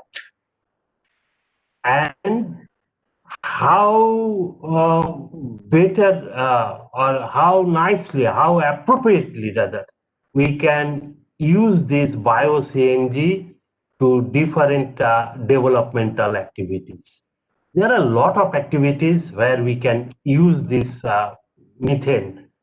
Bio-CNG is nothing but compressed methane. So I am very much thankful to you for highlighting this kind of issues. One more thing I want to mention, that this is my experience also. I have spent as a student, as a professor, as administrator in Jadavpur University for about 50 years. My experience is this: there are many research organizations in our country, many universities, many institutes, IIT, Indian Institute of Science, etc. There many technologies were developed, and they are still, the scientists, the technologies, the engineers, they are still developing the technology. But while transferring this technology from lab to land, there are a lot of problems. The first one is the mindset, and what you have mentioned is the adaptability, adaptation of these technologies to the actual field. So there are a lot of things, a lot of issues which need to be resolved. And for this, people like you, the planners, the government agencies, the research organizations, the universities, ICC, the organization like ICC, they must come forward to have a solution for this. Thank you again. Thank you for your nice lecture. Shoma, who will be our next speaker? Dr. Shikdar, sir. Okay. Our next speaker will be Dr. Shikdar. He is associated with IISWBM. He has long expertise in the field of environmental pollution control, and I am to some extent associated with the R&D works of Dr. Shikdar. So with this brief introduction, I request Dr. Shikdar to deliver his address. Dr. Shikdar, please. Thank you, Professor Dotto. It's wonderful to see you after such a long time. How do I share my PPT? Because I want to share. There's a share screen button. Yeah, but this is still gray. No, it will just get activated, sir. Just hold. Okay. So at the outset, I would like to thank the Indian Chamber of Commerce, for inviting me to this 14th Environment Partnership Summit and Environment Excellence Award, and to give an opportunity to speak. Pradeep Sikar ke screen sharing access dao to. To speak as a panelist, and now I have got. So what do? I press screen 1. Yes, sir. You can share your screen. So now is it visible to you? Is it visible? Yes, sir. You just run this PPT. Yes. Yeah, it's okay. Yes, sir. Is it visible? Okay. Okay, thank you. Now I'm going to speak on groundwater security and governance in India. And what I'm going to do, the content of my talk would be, I'll talk briefly about the global water scenario, and then I would move into the Indian water scenario and the Indian water crisis, where I would be talking about the West Bengal scenario also, and if time permits me, I'm going to talk about Kolkata, and the area in and around Kolkata have been working for less than 3 decades. And then, challenges to Indian government and what would be the strategies for future, for this, groundwater security and management. And now to start with this global environment, global security, global scenario, I know the world water crisis has many faces. It is both quality and it is also quantity. You have arsenic pollution, you have fluoride pollution, you have heavy metal pollution, you have salinity pollution, and then there are many parts in the world where girls walk for more than kilometers together to fetch a pail of water. These are some of the facts. An important thing is, as we in general have a perception that water is an infinite resource, it's an unlimited resource. The simple reason it falls from the sky, and every year we see rain falling from the sky. But actually, water is a finite resource, and it is that same water, that same quantum of water, which keeps on circulating in the hydrological cycle. And the quantum of water which is present on the earth is 1.3 billion cubic kilometer. And of this, the fresh water is 35 million cubic kilometer. And out of the 35 million cubic kilometer, only 4.4 million cubic kilometer of water is fresh water and is usable to us. And if you look at groundwater, there is 22.6 million cubic kilometer of groundwater in the upper 2 kilometer of the Earth's crust. And out of that, modern water is 0.1 to 5 million cubic kilometer. And, we withdraw 982 kilometer cube per year of groundwater.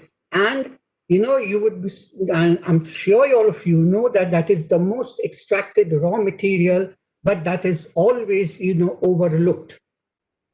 And groundwater provides 50% of all drinking water and 70% of all irrigation water globally.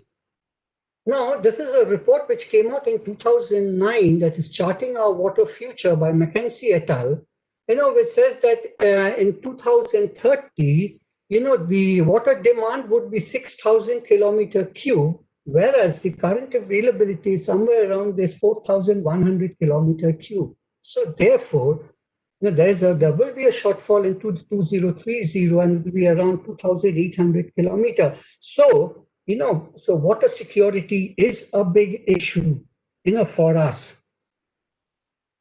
And if you look at the global freshwater availability, you can see all these, red areas. These are areas where the availability is decreasing. And if you look at India, if you come close to India, the northwest part of India and eastern part of India, the freshwater availability is decreasing. Now, if we come down to the Indian scenario, this is the resource, it's 1122, in between 1122 to 1150 kilometer cube per year. That is the water resource that we have.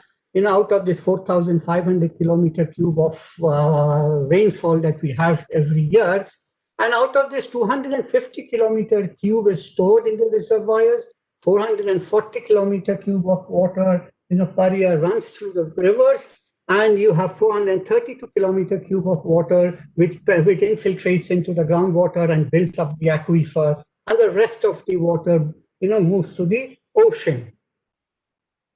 And if you look at the water use by sector in our country, 90% of the water is used in the agricultural sector, whereas globally only 2% of the water, 2% of water is used in industrial sector, compared to 22% globally. And domestic, with the global use, we are more or less at par in domestic use.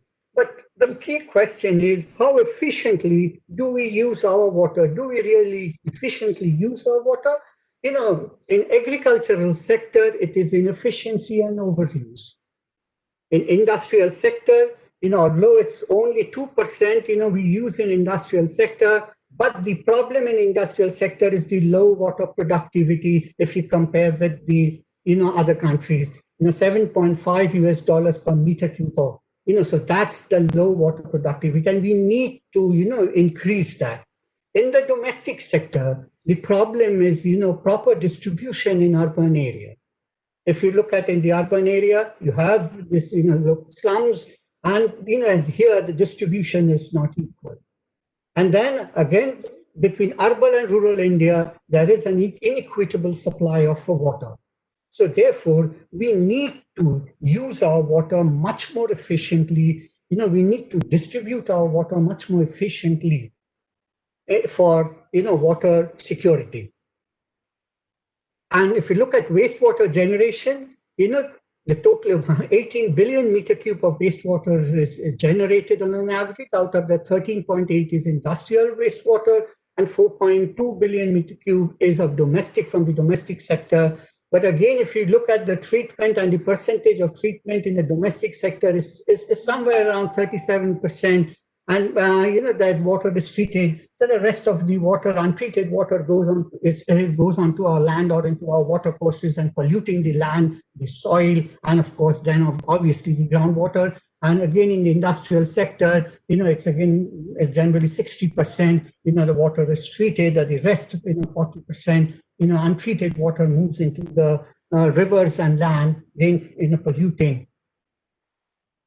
Now, if you look at the Indian water crisis, this is a report in 1996, Indian Water Resources Society, that India's water requirement will be 1050 cubic kilometer, and by 2025. And now, if you look at in isolation, 1050 cubic kilometer with 4,500 meter cube of water is just no problem for us.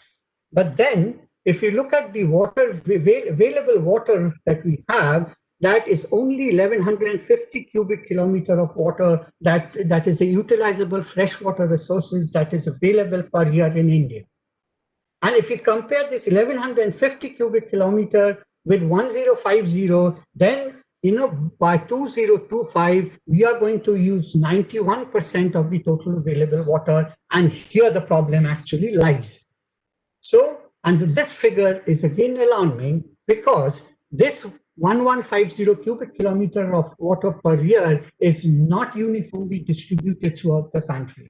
If you take up Brahmaputra Basin, the country's area is 6%, population is 3%, and water resource is around 29%. And if you compare that with some of the southern and the western region, the availability is much, much less than the national average.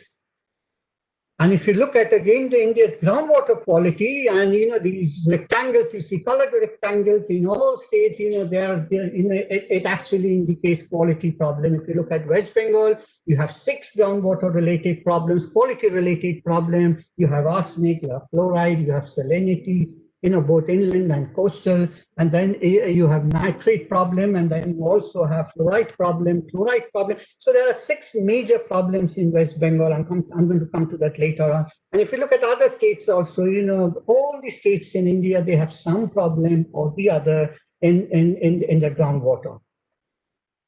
And then then the geogenic groundwater pollution, you have arsenic in 10 states, 86 districts, fluoride, you have 276 districts, 20 states, salinity, 9 states and 4 union territory, nitrate you have in 387 districts in 21 states, iron you have 297 districts, 24 states plus 1 union territory, and heavy metal, that is lead, cadmium, chromium, is there in 113 districts in 15 states.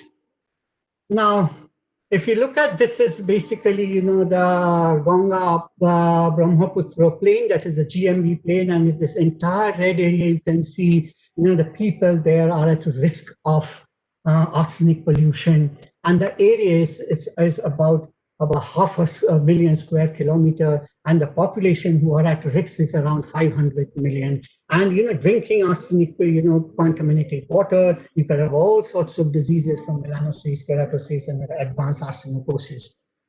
And again, if you look at the fluoride problem, these were a major problem. Fluoride in western part of our country, and in the southern part, it's more prolific, and you could have skeletal fluorosis and dental fluorosis, drinking water, enriched with fluoride. And because of this drinking polluted water, you can see, all the parts of our body would be affected. It could be boron, if you drink too much of boron in water, mercury, chloride, lead, nitrate, pesticides, cadmium, fluoride, whatnot. All our body parts would be affected by this polluted water. So we need to be very, very careful regarding what water we drink. Again, let's look at another finding. India has 4% of world's annual renewable fresh water, and it has only about 2% of world's total land area. And so, it is said that we are water rich. We should be water rich. But there is a rider. 90% of the total water requirement is for agricultural purpose. That's the problem. Because why they search, this water? Because its inefficiency, I accept it. But again, we have 12.5% of world's arable land area. So we are going to, need irrigation water, for these arable land. And apart from this, we have to manage more than 17% of world's human population and about 15% of world's animal population sharing the same water. For our food security, for a populous country like us, we need food, and so we need irrigation water. Okay, so all these together, and having only 4% of world's annual renewable fresh water, I personally believe that we are actually water deficient, and major part of India will experience droughts and famines, and we have started experiencing that.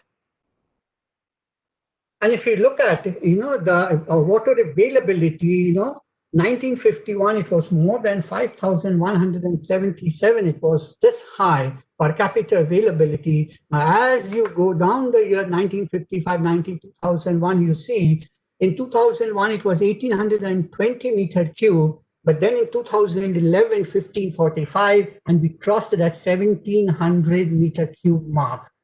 And when you cross that 1,700 meter cube mark and you go below that, you are in a water stress condition. So India in general is in a water stress condition, and the condition is going to worsen with time. And so therefore, India will be water stressed even before 2025, what that report said. And so therefore, we need to use our own wisdom, for our water security. Now, if you look at West Bengal, we are in a hydrologically subsidized state, and we receive around 588 billion cubic meter of transboundary water. And if you look at the water resources of West Bengal, the internal water resource is 103.6 billion cubic meter, whereas our total water demand is 150. So therefore, we are actually, as I said, we are living on this, this water that we are getting as a subsidized water that we are receiving, from the other states, actually, the rivers that carrying water, from the upland areas. And the per capita availability of water also decreased, from 1951, it was more than 4,000 meter cube per year, but in 2011, it is 1158. So therefore, again, we are in a water stress condition. So West Bengal is a water stress state. And in 4 districts, Nadia, Howrah, North 24 Parganas, and Kolkata, the availability is less than 500 meter cube per year. And hence, these districts absolutely are absolute scarcity area. And we actually survive on this water, that the subsidized water that we actually receive from the upland of these rivers system. Now, if you look at the groundwater, in groundwater, the total annual groundwater availability is more than 39 kilometer cube of water, and the draft is 19.94 kilometer cube. And so therefore, the stage of development of groundwater is just more than 50%, whereas the average Indian value is 58%. So we are less than the Indian average. But if you categorize the block, there are 204 safe blocks. This is all from quantity point of view, not quality point of view. A number of semi-critical blocks is 42, and number of critical blocks is 30. And if you see, these are the areas where you get the semi-critical and critical blocks in West Bengal. And apart from this, the quantity problem, we have this distinct 4 quality problem, that is arsenic, fluoride, salinity, and nitrate. Now, if you look at the position or the location of these groundwater pollution, you see in the western part, it's hilly areas, and you have fluoride and nitrate. You have arsenic in this entire belt in this eastern part. You have salinity in the south. Here in this middle part, you have fluoride. And in the northern part, it's hilly areas, so groundwater availability is low. The water that is there contains high iron. The soil is acidic, and the formation is bouldery. So the availability and also the quality point of view, the groundwater is not that good. So therefore, all over this country, you have a state, we have this problem, it's a quantity problem, and it's also the quality problem. So we are in this condition. Now, coming to groundwater of Kolkata, the area where I've worked for less than 3 decades with my students around. And, this is what you cannot see, but this is what is there underground. In the below the ground, you get a 15 meter of gray Holocene clay, and below that you get a brown clay, which we call it the Paleosol, or the last glacial maximum Paleosol. And below that we get the brown sand, and that is somewhere around 50 to 100 meters, you get this. Okay, and the important thing is in this brown clay actually protects the groundwater below this clay, the aquifer, from arsenic and other pollution. Okay, and this brown clay is so very tight, nothing can penetrate through this. So even any pollutant cannot penetrate. And in the brown sand, wherever you get brown sand, it has been proved. Many people have worked. We have also worked in this area. In Bengal Basin, and we have seen if you tap water from the brown sand, you are not going to get arsenic. Okay, so therefore, now if you look at the Kolkata's water supply, the actual water supply is 2027.50 million liters per day, whereas the total water requirement actually is 1245 million liters per day. So therefore, actually, we are wasting this huge amount of water, and in percentage, it comes to 38.6. And this is an area where we need to look upon. We need to reduce our wastage of water, for the city's water security. And again, if you look at the groundwater extraction pattern, from 1956, it was 55 million liters per day. And in the present time, it is somewhere around the 300 million liters per day mark. So there has been a quantum jump over these years. And then because of this, I think all of you know that there is a groundwater, low trough. We call it a groundwater trough or a groundwater depression in the central part of the city. And in way back in 1985, I had provided this map, which was with the minus 10-meter contour. That was the basic, how to define that groundwater trough was defined by that minus 10-meter. So what we did actually, for the rest of, again, till 2016, we found out this 10-meter and that minus 10-meter isopotential line, or that, the contour line, has shifted, more towards the west, indicating that huge groundwater has been taken up from the aquifer, in the western part of the city and into the Howrah city also. And that is purely because of massive urbanization that is going on, post 1980, in this part of the state.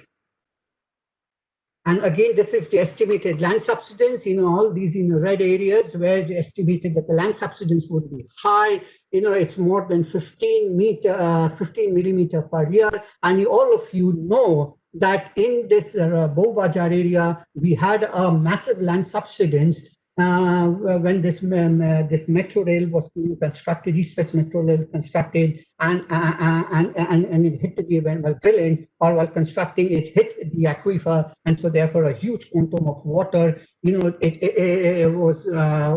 came out from that aquifer, and therefore there was a big land subsidence in that area. So, if you take out huge groundwater, the subsidence problem is increased. Now, Kolkata, because we have this thick clay bed, we do not have any visible land subsidence, but then there are certain cracks in buildings which are visible, and so that could be an indication that the land is subsiding because of this groundwater withdrawal. And then this is again, a map of Kolkata. I think it came out a few days back in the newspaper, which shows that Kolkata is completely filled with arsenic. Kolkata's groundwater is filled with arsenic. It's contaminated with arsenic. All the reds and the yellows, it's more than 10 ppb, the standard.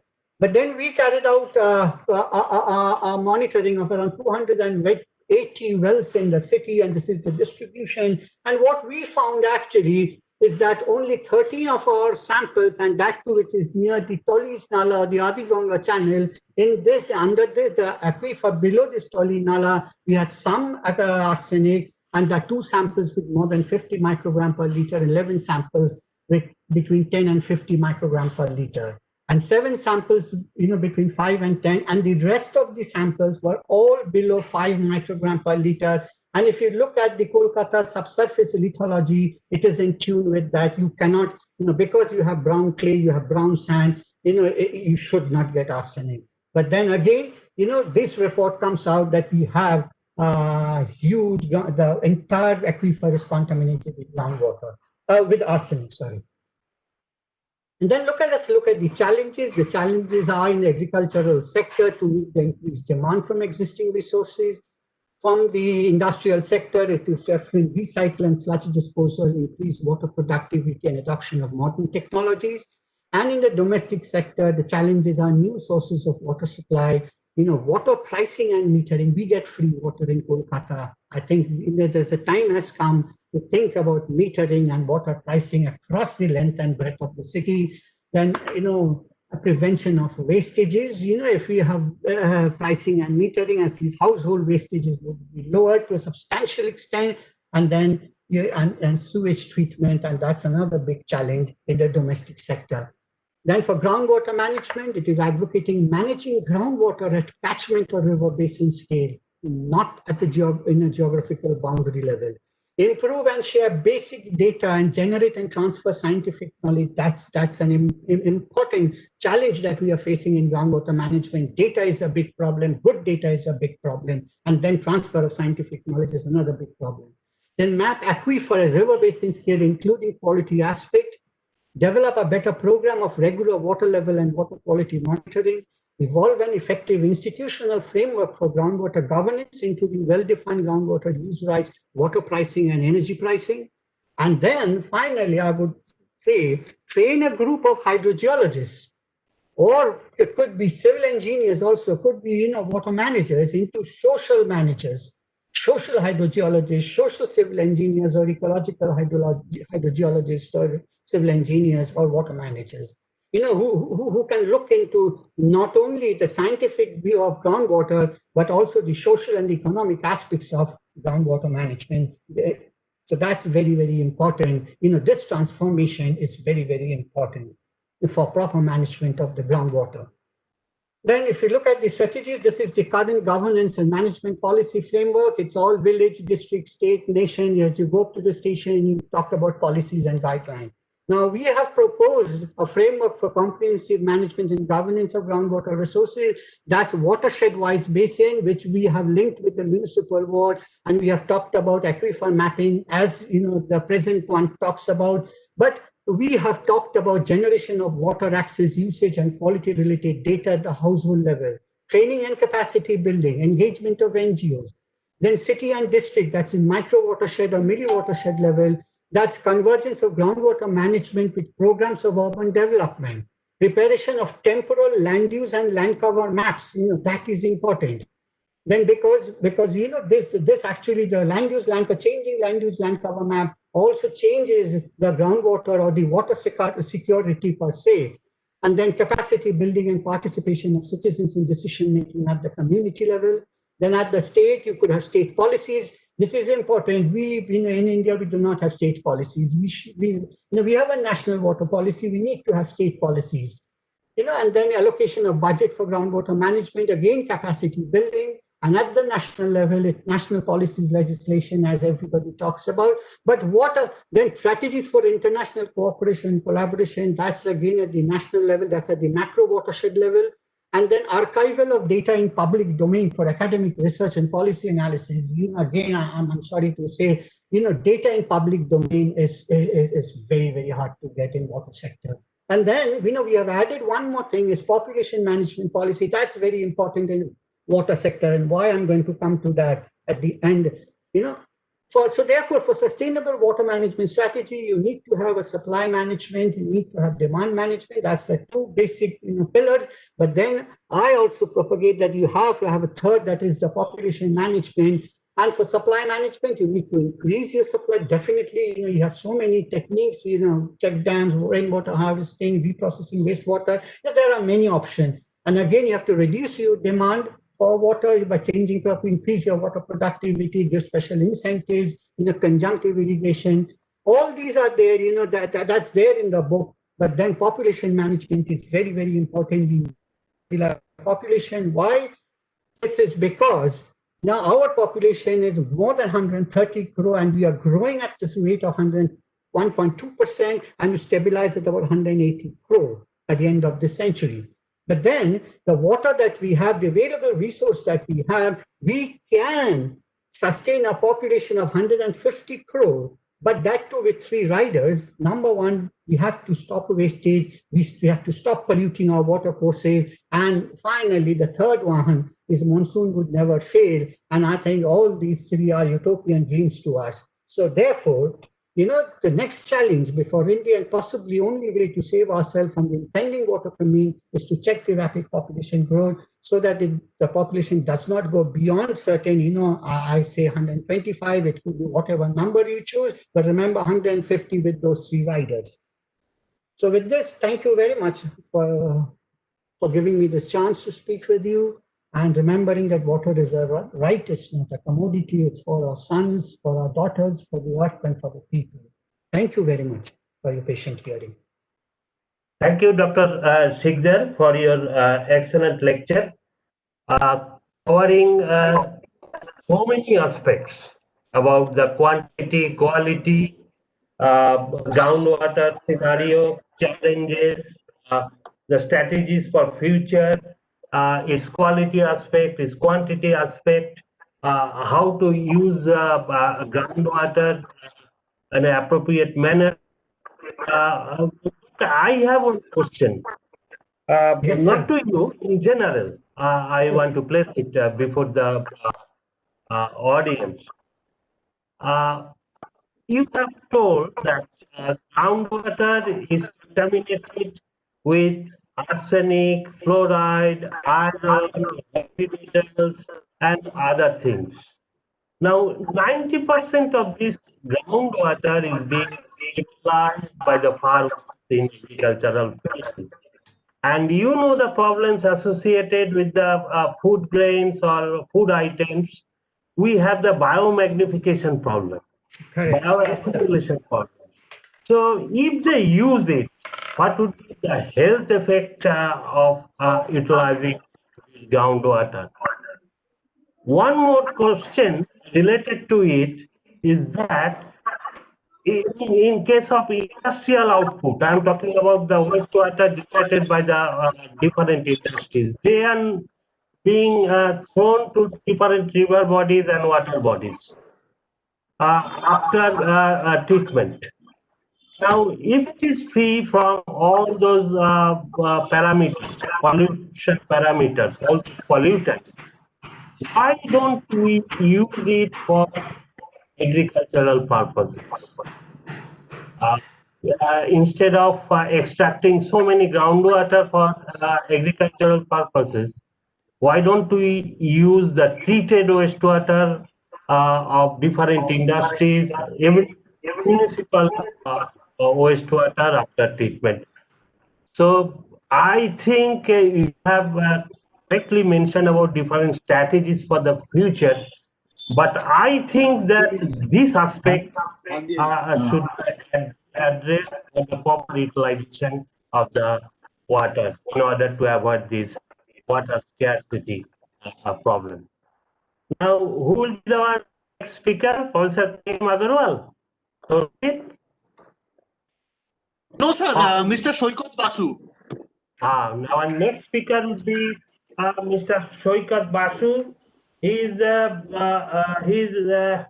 CEO of consultative organization. We are eagerly waiting to hear from him. So, without any much introduction, I request Mr. Shoikat Basu to tell something about his experience in this particular field. Mr. Basu, please. Okay. Respected session chair, Professor Datta, my fellow presenters and the delegates. A very good afternoon. I hope I am audible. Yes, yes. Okay. We have learned many areas of environmental concerns from the morning today.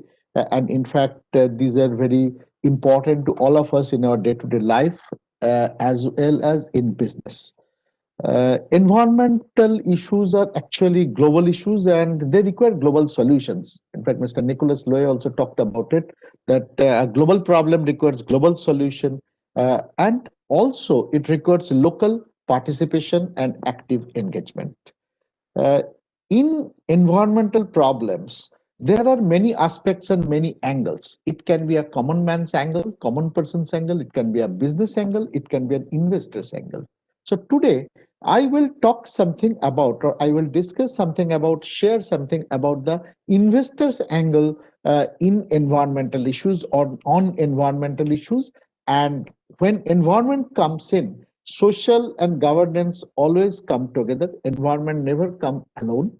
They are not independent. We all are interdependent with many issues. So environmental, social, and governance, the term ESG has been used for a couple of years. For last 5 to 10 years, ESG word is being used in investment perspective and as well as organizational perspective. And now during the COVID, everything has gone into for a toss. I mean, the investors' money has gone for a toss. The organizations' processes have gone for a toss. Even environmental protection and social protection, governance, all those things are also having a lot of problems because now the question is survival. How can we survive? So survival is the basic requirement for every organization, every individual, every investor. So at this stage, ESG has got more and more prominence that even in an emergency situation, in fact, COVID is an emergency situation. in our management parlance, we always say normal situation, abnormal situation, and emergency situation, and beyond that, it's a disaster. So COVID is a something between emergency and disaster, in between somewhere. So organizations, they are actually very much confused how to combat this. They can combat it in terms of process, in terms of people, but how to combat in terms of investment, because investors' money has gone for a toss, and they are also very apprehensive to invest in the new projects. So until unless new projects are started, then economy, whatever we say, it can be economy, it can be green economy, that will not regain its status until unless investment is stabilized. So today our discussion point is ESG, environmental, social, and governance. And here we'll share few areas that how to mitigate risk through a strategic way.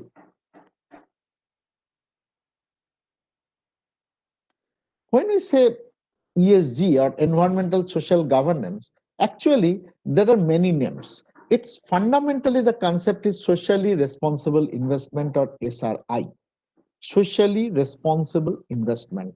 So when we say socially, obviously people, profit, and environment, all three come together.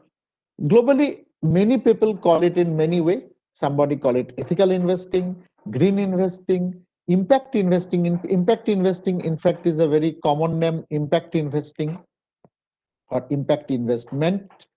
Uh, then social investing, triple bottom line investing, responsible investing, and there are many standards, many areas, many organizations, many governments have given a lot of guidelines and standards on this socially responsible investment. And ESG, one of the common term for that. In fact, who all are the major stakeholders for ESG? ESG takes care of all kind of stakeholders, obviously, the organization, the investor, the employees, the statutory bodies, government, people, common people, and obviously community. But here the focus is investor and investor community. They are the major stakeholder for any ESG. Let's see what are the common elements of ESG. ESG common elements are really very common. They take care of three major areas: environmental areas, social areas, and corporate governance areas. When we say environmental, we take care of climate, energy, pollution, and water. In fact, Professor Sikdar, Dr. Sikdar has talked about water, and we could come to know, yes, it's a really scary situation. It's not easy to get a solution for this kind of huge global problem where we are getting impacted locally. And same for air, same for water, same for soil. In fact, pollution is another very big area. Efficiency, energy. In fact, our today's life, be it an individual life or organizational life, it is very much resource intensive. We use lots of resources, be it raw material, be it energy, be it water, be it natural resources. It's very much resource intensive, and the way things are, population is increasing and things are decreasing, the resources are decreasing, investment will go for a toss in near future. So imagine which company would like to invest on another organization, or which investor would like to invest in one organization which is an water intensive industry, and they are in an area where a lot of water scarcity is predicted in next 5 to 10 years. Who is going to invest there? Because they know that their investment will not be safe only because of environmental parameter and social parameter. So social also comes into place very naturally, and there obviously workplace safety, labor relations, workplace benefits, the diversity, community relation, and human rights all come together as a social package under ESG.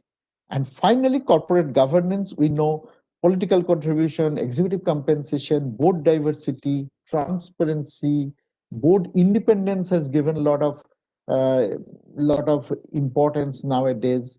The corruption, the ethics, business ethics. So these are part and parcel of corporate governance. Though in corporate governance, most of the things are in a country like India, most of the things are bound by laws. There are very, I should say, structured legal system is there for corporate governance, but it demands something more. Beyond legal requirement, it demands something more. So what are the approaches for ESG incorporation?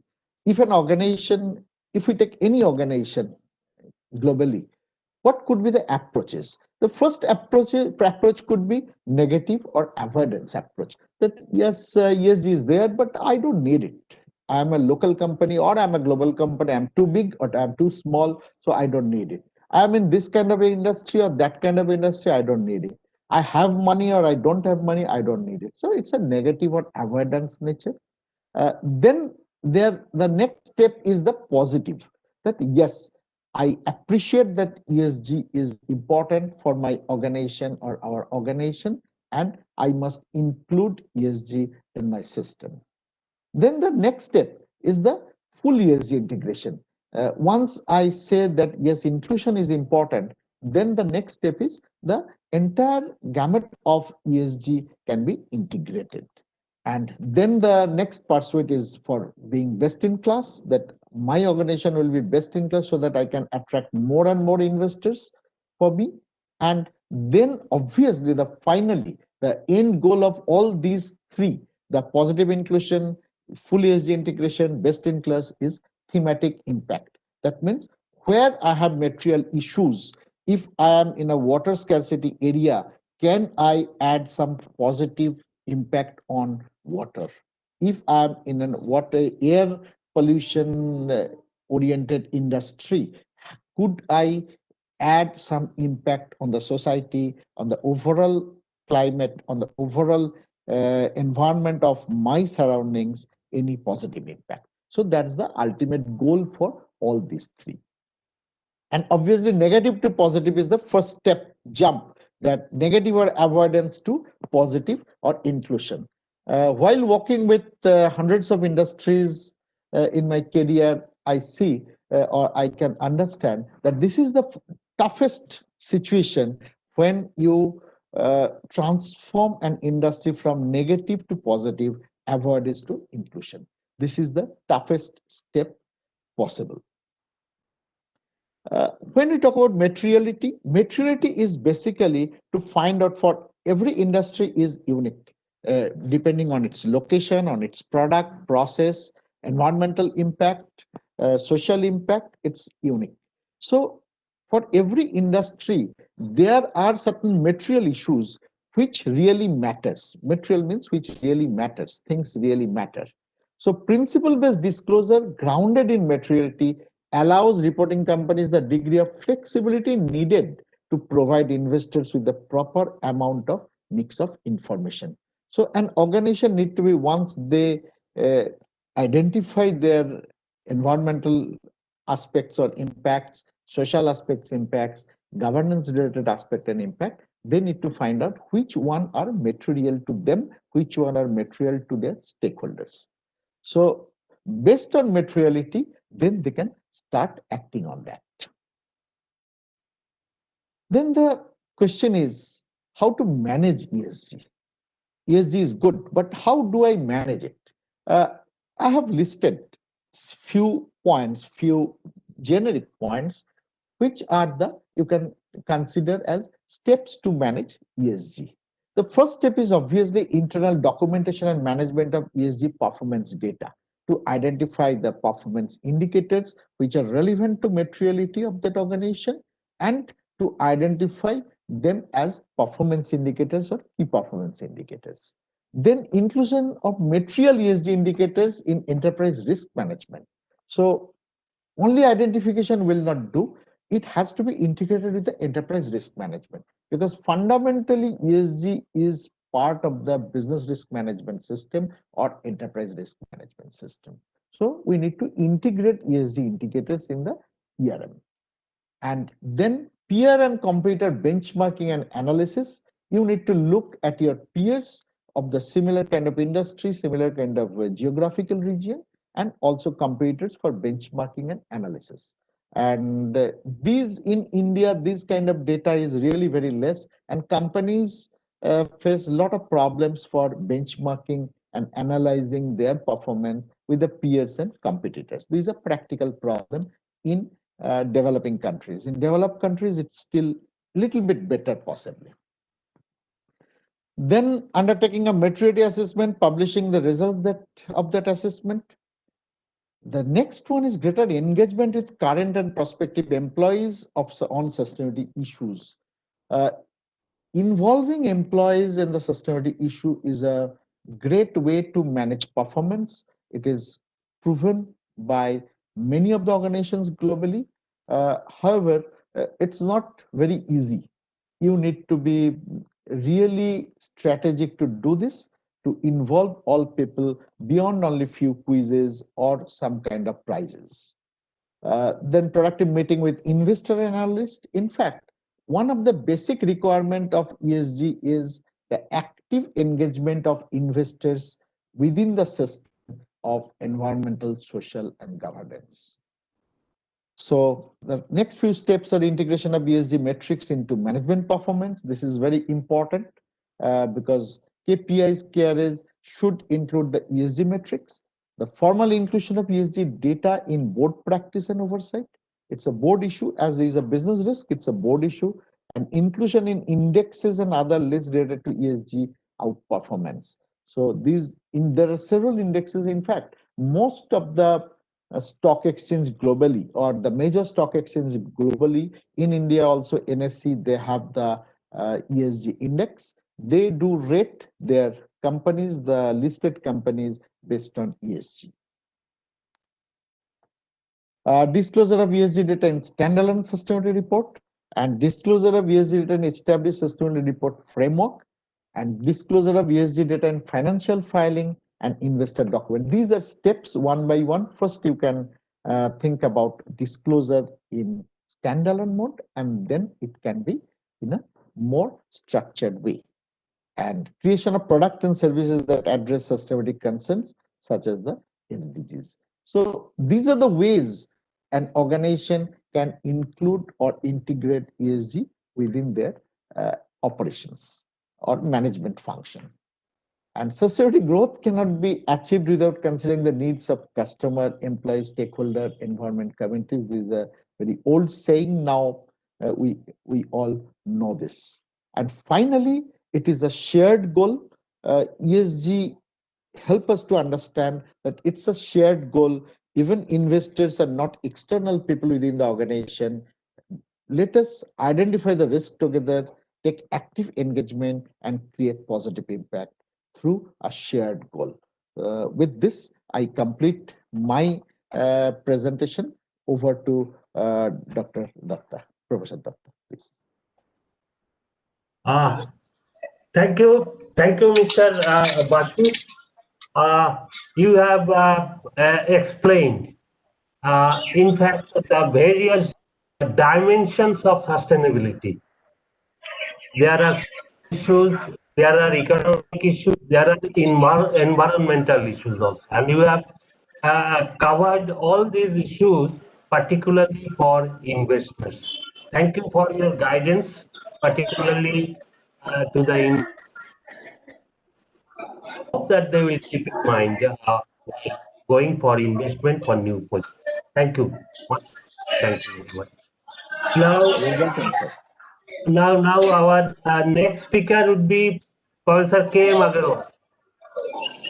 No, sir, Professor Orunabo Mojumdar.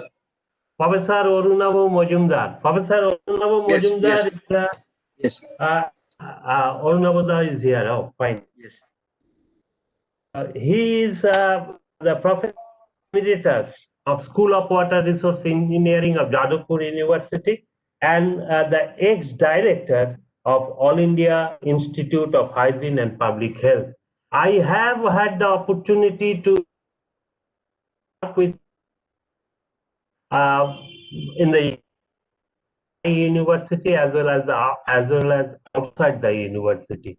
So his vast experience, I think he would be able to throw some lights about the sustainability, sustainable development. Yes. We have one more speaker.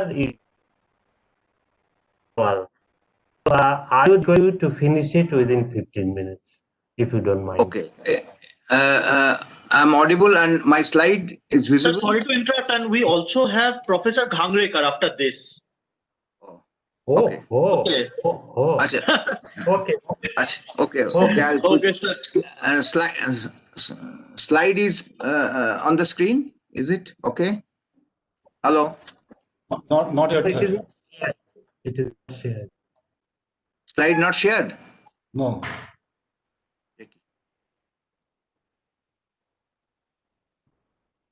So there's a green color button, share button at the bottom of the screen.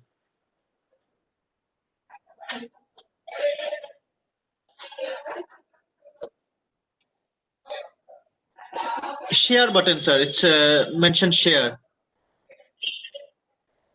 Like just beside the mute and start video button, there is a share button. Green color button, sir. Share button. Okay. Yes, yes, sir. Share button. Share content. Okay. Is it okay now? The screen is not yet visible. Like your presentation is not visible yet. Just Again, but আমি তো share দিলাম. 1 second. Share your screen sir করুন, তাহলে হয়তো এসে যাবে আপনার ওখানে শেয়ার থেকে। Once again, please do that. Is it এখন দেখা যাচ্ছে না? না। কারণ দেখা যাচ্ছে না। আপনি শেয়ার দিচ্ছি। অরুণাবদা শেয়ার ইওর স্ক্রিন করে তারপরে আপনার এটাকে প্রেস করুন, প্রেজেন্টেশনটা নিচে ওটা প্রেজেন্টেশনটা আছে না, শেয়ার কন্টেন্ট দিলাম, শেয়ার কন্টেন্টে প্রেস করলাম, তারপরে আপনি নিচে আপনার প্রেজেন্টেশনের পিপিটিটাকে প্রেস করুন।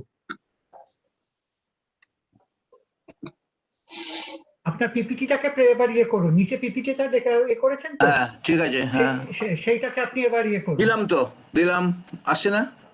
No, Professor, one more time you have to press there. When you say share the screen, so, there also you will see some green button. So click that, share completely. Then it will come. Hello, হ্যাঁ এক minute, আমি আপনাকে একটু guide করি। হ্যাঁ বলুন বলুন।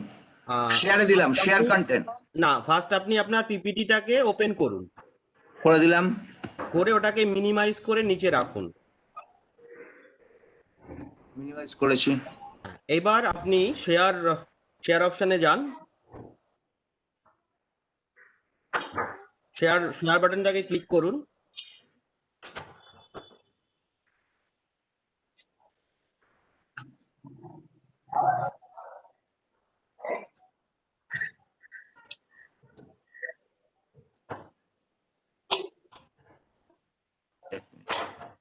Share বাটনে ক্লিক করলাম। হ্যাঁ, যে উইন্ডোটা আসলো ওখানে আপনার পিপিটিটাকে আপনি পাবেন দেখতে। হ্যাঁ পাওয়া যাচ্ছে। ওটার উপরে ক্লিক করুন। হ্যাঁ এক্স্যাক্ট, হ্যাঁ স্যার, এবার আপনার স্ক্রিন ভিজিবল। আচ্ছা ঠিক আছে, ঠিক আছে, ওকে। বড় করে দেবো, বড় করে দেবো? হ্যাঁ ফুল স্ক্রিন করে দিন sir. Okay okay, thank you very much. Respected chairman of this session, Dr. Siddhartha Datta, distinguished panel speakers and learned participants. Green economy aims at making issues of reducing environmental risk and ecological scarcities towards achieving sustainable development. as well as safeguarding public health and environment. One of the reasons of environmental degradation is pollution from very many activities and sources. Water pollution is a matter of concern for the environmental degradation, and accordingly, control of pollution through different technological and managerial approaches is the need of the hour, and it must be adopted by the all stakeholders. In India, we generate around about 62,000 million liter wastewater, and out of which we have a treatment capacity of 23,000 million liter per day. That is 37%, though these facilities may not be functioning properly, nor these effluents after treatment are conforming to the standard. This is the state-wise percentage generation of the sewage according to Central Pollution Control Board. And if we look into that, 49% sewage is generated by 5 states like Maharashtra, Uttar Pradesh, Tamil Nadu, West Bengal, and Gujarat. Again, if we see the installed sewage treatment plant capacity, 66% treatments capacities are available in Maharashtra, Gujarat, Delhi, Uttar Pradesh, and Tamil Nadu. That is in these 5 states. The technologies we generally adopt either aerobic or anaerobic. Mostly we find we are deploying activated sludge process, then it is modified activated sludge process. We are installing fluidized aerobic bed, membrane bioreactor, moving bed bioreactor, sequential batch reactors. These are the development, and we are deploying in the treatment plants, both in the municipal sewage treatment plants as well as industrial effluent treatment plants. In the industrial effluent treatment plants, often we have to take advantage of physicochemical treatment. We have also some energy efficient treatment system like aerated lagoon, waste stabilization pond, then duckweed ponds, etc. And also in anaerobic arena, we are installing afro anaerobic sludge blanket, anaerobic filter, anaerobic fluidized bed type of things. Now, when we look into the wastewater treatment system, today we are advocating for decentralized treatment system, mostly for the municipal towns, because decentralized treatment systems are having advantages because the system is compact, pumping cost less, pipeline cost less, and effective maintenance we can achieve because of this centralized system, and we can give more thrust on the operation and management of the system. The sewage treatment plants that has been shown, it is all known to you, where we are providing treatment system, but the issue is now the application of appropriate technology. The technology must be such that we can get the treated effluent conforming to the standard. Again, conforming to the use. We have heard from Dr. Shikdar that we are facing water crisis. Yes, why not we utilize the wastewater after treatment, that is recycling, reusing. So therefore, according to the reuse criteria, we have to treat the wastewater, and accordingly, we have to deploy appropriate technology. We have to look into energy efficient technology. That is very important. And in this arena, the waste stabilization pond, and now we are working with the constructed wetland, and we do feel that this has got advantage because of the fact that we can also conform to the new standard that has been laid down by the Honorable Green Tribunal. This is the constructed wetland where we need some pre-treatment as well as certain primary treatment in the sense of sedimentation, and then it is a horizontal movement or vertical movement, upflow, downflow, according to the designer's choice, and then we can grow plants. So this is a joint phytoremediation come bioremediation process, and the advantage is that it is energy efficient. So this is the green technology we can definitely adopt. Waste stabilization pond, green technology we are adopting, and then this wastewater is shown is getting utilized in the irrigation system, and we are getting advantage out of that. If we look into the common effluent treatment plant, when you come to the industries, we have grossly polluted industries, which are mostly the paper and pulps mills, effluent distillery, sugar mills, textile units, then tanneries, thermal power plants, food, dairy, beverages industries, then chemical units, slaughterhouse units, etc. Now, these units, when they are being installed in clusters, we recommend common effluent treatment plants. So in India, as per available information to me, 193 CETPs are there, and the maximum number of CETPs are in Tamil Nadu, 49. This is the total sewage treatment plants, municipal sewage treatment plants, numbering 920 in different states, shown here. Maybe a little increase is there with respect to the work being taken up under Namami Gange program. So roundabout, I can say 950 to 1,000 units are now presently in working.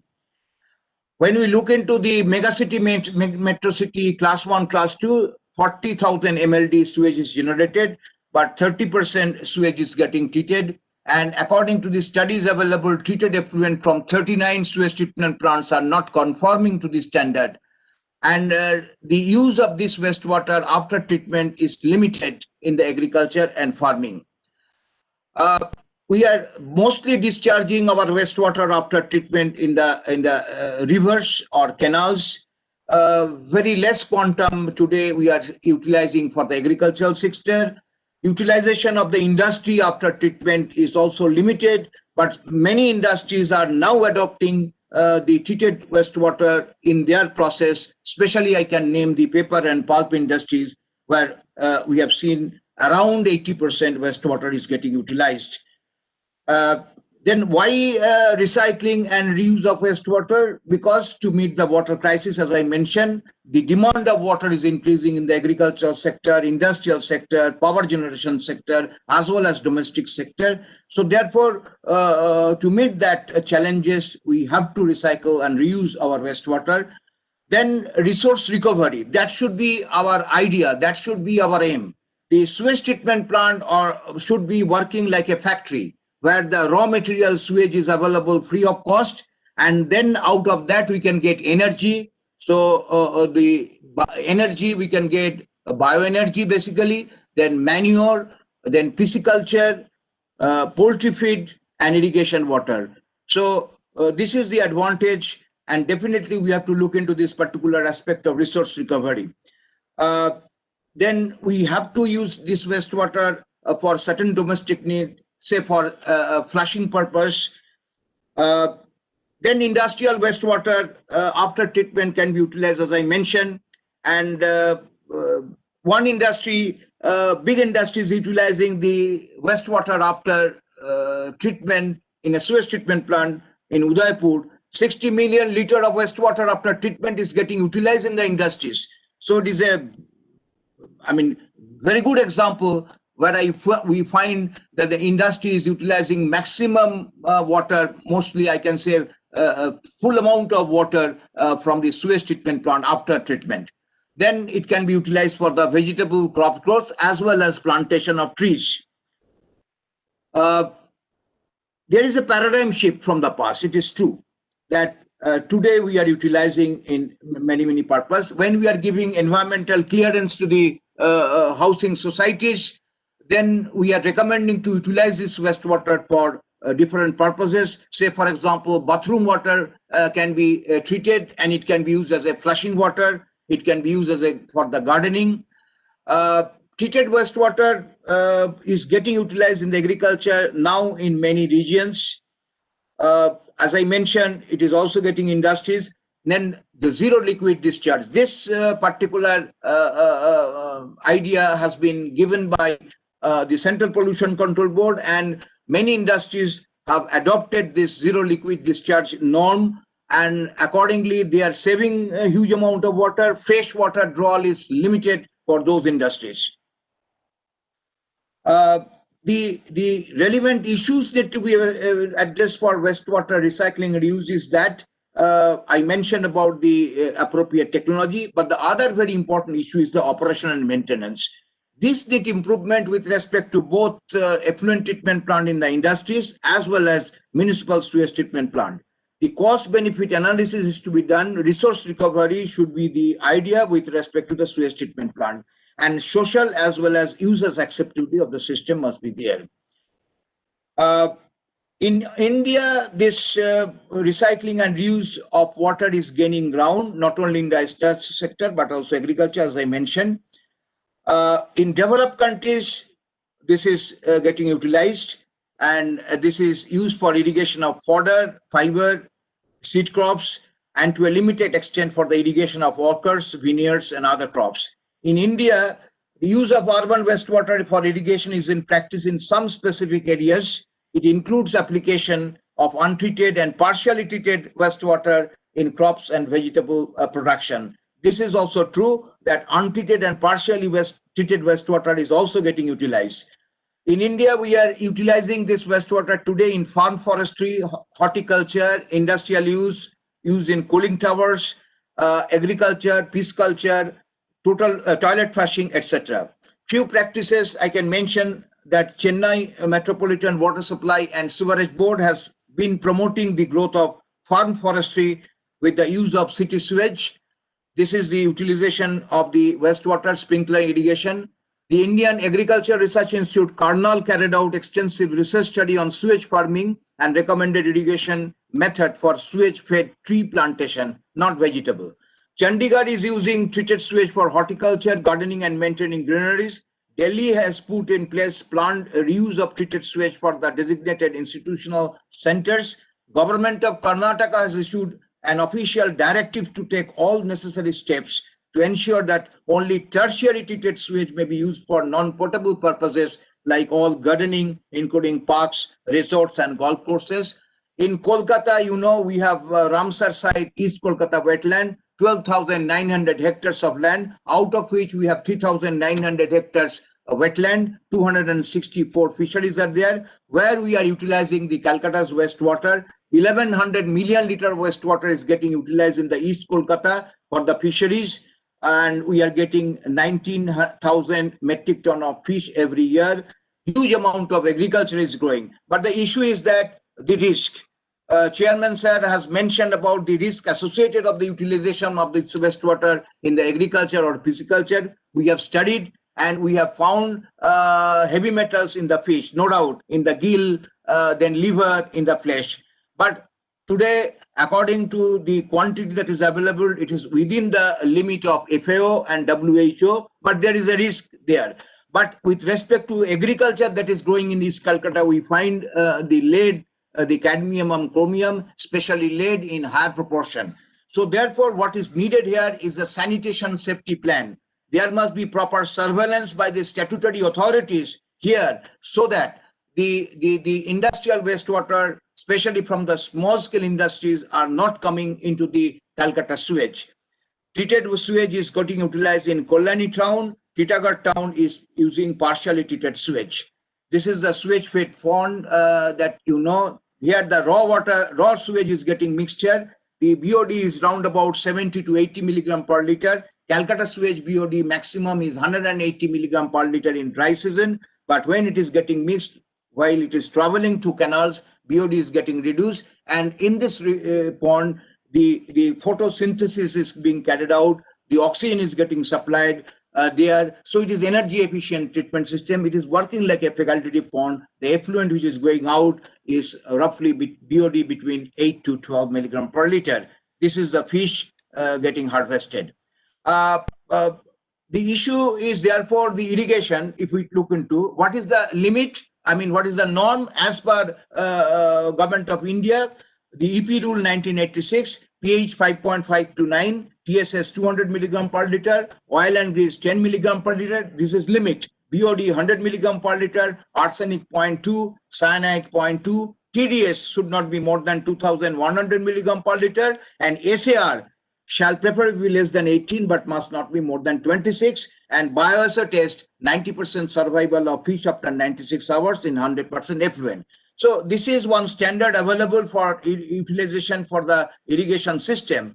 But as per the National Green Tribunal dated 30th April 2019, they have modified the standard, and the chairman Central Pollution Control Board directed all state pollution control board to make it mandatory for local bodies to set up sewage treatment system and disposal of sewage to meet the prescribed standard. And this standard will be applicable for discharge into water bodies as well as for land disposal and application. Where it has been mentioned, pH should be between 5.5 to 9, BOD should not be more than 10 milligram per liter, COD 50, TSS 20, total nitrogen 10, total phosphorus 1 milligram per liter, fecal coliform desirable 100 per 100 ml, fecal coliform permissible 230 per 100 ml. So therefore, a little confusion is there. This is need debate because of the fact that whether we have to follow this standard with respect to application in the field, application in the irrigation purpose for recycling, reusing, this is also need to be looked into. Okay. And I am just referring one case study with respect to a paper industry where they are manufacturing coated duplex board and kraft paper, capacity of production 7,900 metric ton per month. And this is the industry. And the inflow to the effluent treatment plant, 2,845 cubic meter. It has equalization tank, primary clarifier, aeration tank, secondary clarifier, facultative aerated lagoon, sedimentation tank, pressure sand filter, activated carbon filter. So the daily production is 263 metric ton of paper, and source of water is groundwater, borewell, rainwater, rooftop catchment system, that is only 10,000 cubic meter. Now, a process requires 15 cubic meter per metric ton production. So it is 3,996 cubic meter requirement. Boiler feed water 250 cubic meter, domestic requirement for 800 workers 24 cubic meter per day, and total water requirement is 4,270 cubic meter. So this is the requirement of the water per day in the industry, whereas the freshwater consumption, freshwater draw is only 840 cubic meter. So only four bore wells are utilized. So recirculation from E2P is 2,480 cubic meter per day. Recirculation from Cropta, that is DAF, 950 cubic meter per day. So total recirculation after treatment is 3,430 cubic meter per day, and total water use in the process is therefore coming as 420,070, and then actually we are recycling 80%. Yes, 2 minutes. Okay, 2 minutes. Okay. So percent recycling is 80%. That I want to establish that they are amount of water as recycled water. So okay, so way forward and conclusion is that industries must trade minimizing freshwater use by utilizing the process and other activities as far as practicable. Reuse of treated wastewater effluent may include irrigation of gardens and agricultural field, and recycled water must also be utilized in the residential houses and institution. Energy efficient natural treatment system can upgrade the wastewater quality. Wastewater recycling is of increasing importance and must be practiced by all concerned. And sewage treatment plant must work like a factory, as I mentioned, and resource recovery should be the target. Assets of sewage treatment plants, sewage treatment plant must be sustainable. Proper O&M is a key issue. Revenue earning should be the target from the resource recovery. decentralized wastewater management system should be adopted for the municipal towns. And we do think that this will minimize the pollution. This will be working towards sustainable development. Thank you very much. Namaskar. Thank you, Professor Majumdar, for your excellent lecture on wastewater treatment, recycle and reuse. Next speaker is Professor Ganga, School of Environmental Science, Indian Institute of Technology, Kharagpur. Professor Gangarekar is also a member of the jury board of this Environment Excellence Award. Professor Gangarekar, please.